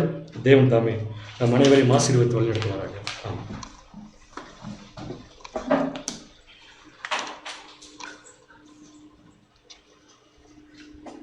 அன்புக்குரிய சகோதர சகோதரிகளே, இன்றும் கூட நம்முடைய பிதாவாகிய தேவன் பழைய ஏற்பாட்டில் இருக்கக்கூடியதான 5ஆம் கற்பனையிலிருந்து ஆவிக்குரிய நமக்கு தேவையான ஒரு சில காரியங்களை தேவன் உணர்த்தினார்.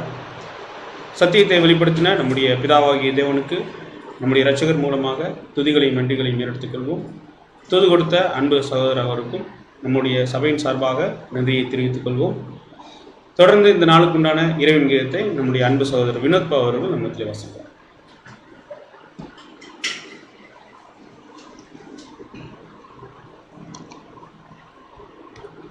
இன்றைய நாளுக்கான இறைவன் இணைய கீதங்கள் மத்தேயு 5ஆம் அதிகாரம் 14ஆம் வசனம்.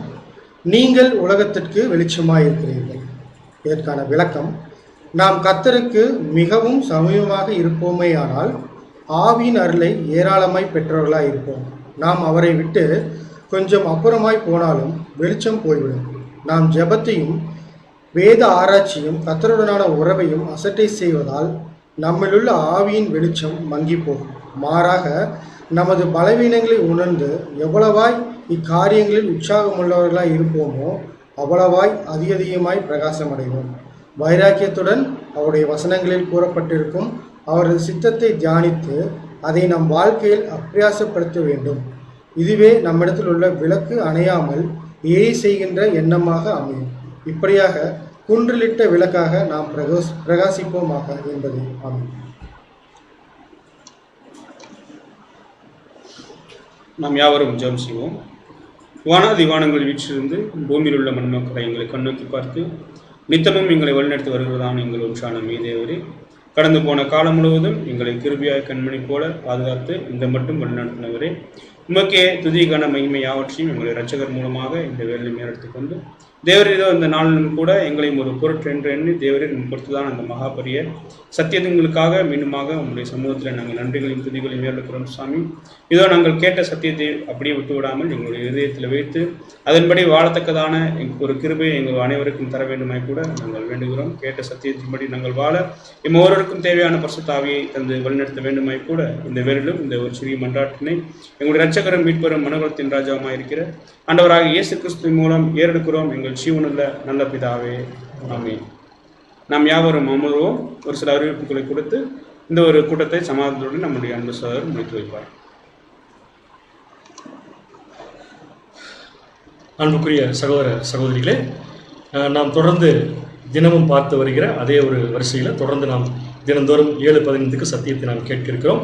அது மட்டும் இல்லை, நாளை தினத்தில் பார்த்தீங்கன்னா நமக்கு நைட்டு 9:30 to 10:30 ஃபிஸ் ப்ரோக்ராம் வந்து ஹெவன்லி காட் மினிஸ்ட்ரி குரூப்பில் வந்து எல்லாருக்கும் போடப்படும் என்று தெரிவிச்சுக்கிறோம். அதில் நிறைய பேர் சேர்ந்ததுனால இன்னொரு குரூப் அதிலே ஓப்பன் பண்ணியிருக்கோம். 2 குரூப்லையும் பேரலாக குவிஸ் ப்ரோக்ராம் நடக்கும் அப்படிங்கிறதையும் உங்களுக்கு தெரிவிச்சுக்கிறோம். சகோதர சகோதரிகள் அனைவரும் அதில் பங்கு பெறலாம். அதுக்கு போர்ஷன் ஏற்கனவே கொடுத்துட்டாங்க. அந்த போர்ஷன் நீங்கள் தெளிவாக படிக்க முடியாது அன்புடன் கேட்டுக்கொள்கிறோம். அப்போ தான் குவிஸ் ப்ரோக்ராம் பார்ட்டிசிபேட் பண்ணுறது கொஞ்சம் பிரயோஜனமாக இருக்கும் என்பதையும் தெரிவித்துக் கொள்கிறோம். மீண்டும் நாளை மாலை 7:15 சத்தியத்தோடு சந்திப்போம். தேவன் நம் அனைவரையும் ஆசீர்வதித்து வழிநடத்துவாராக. ஆமாம்.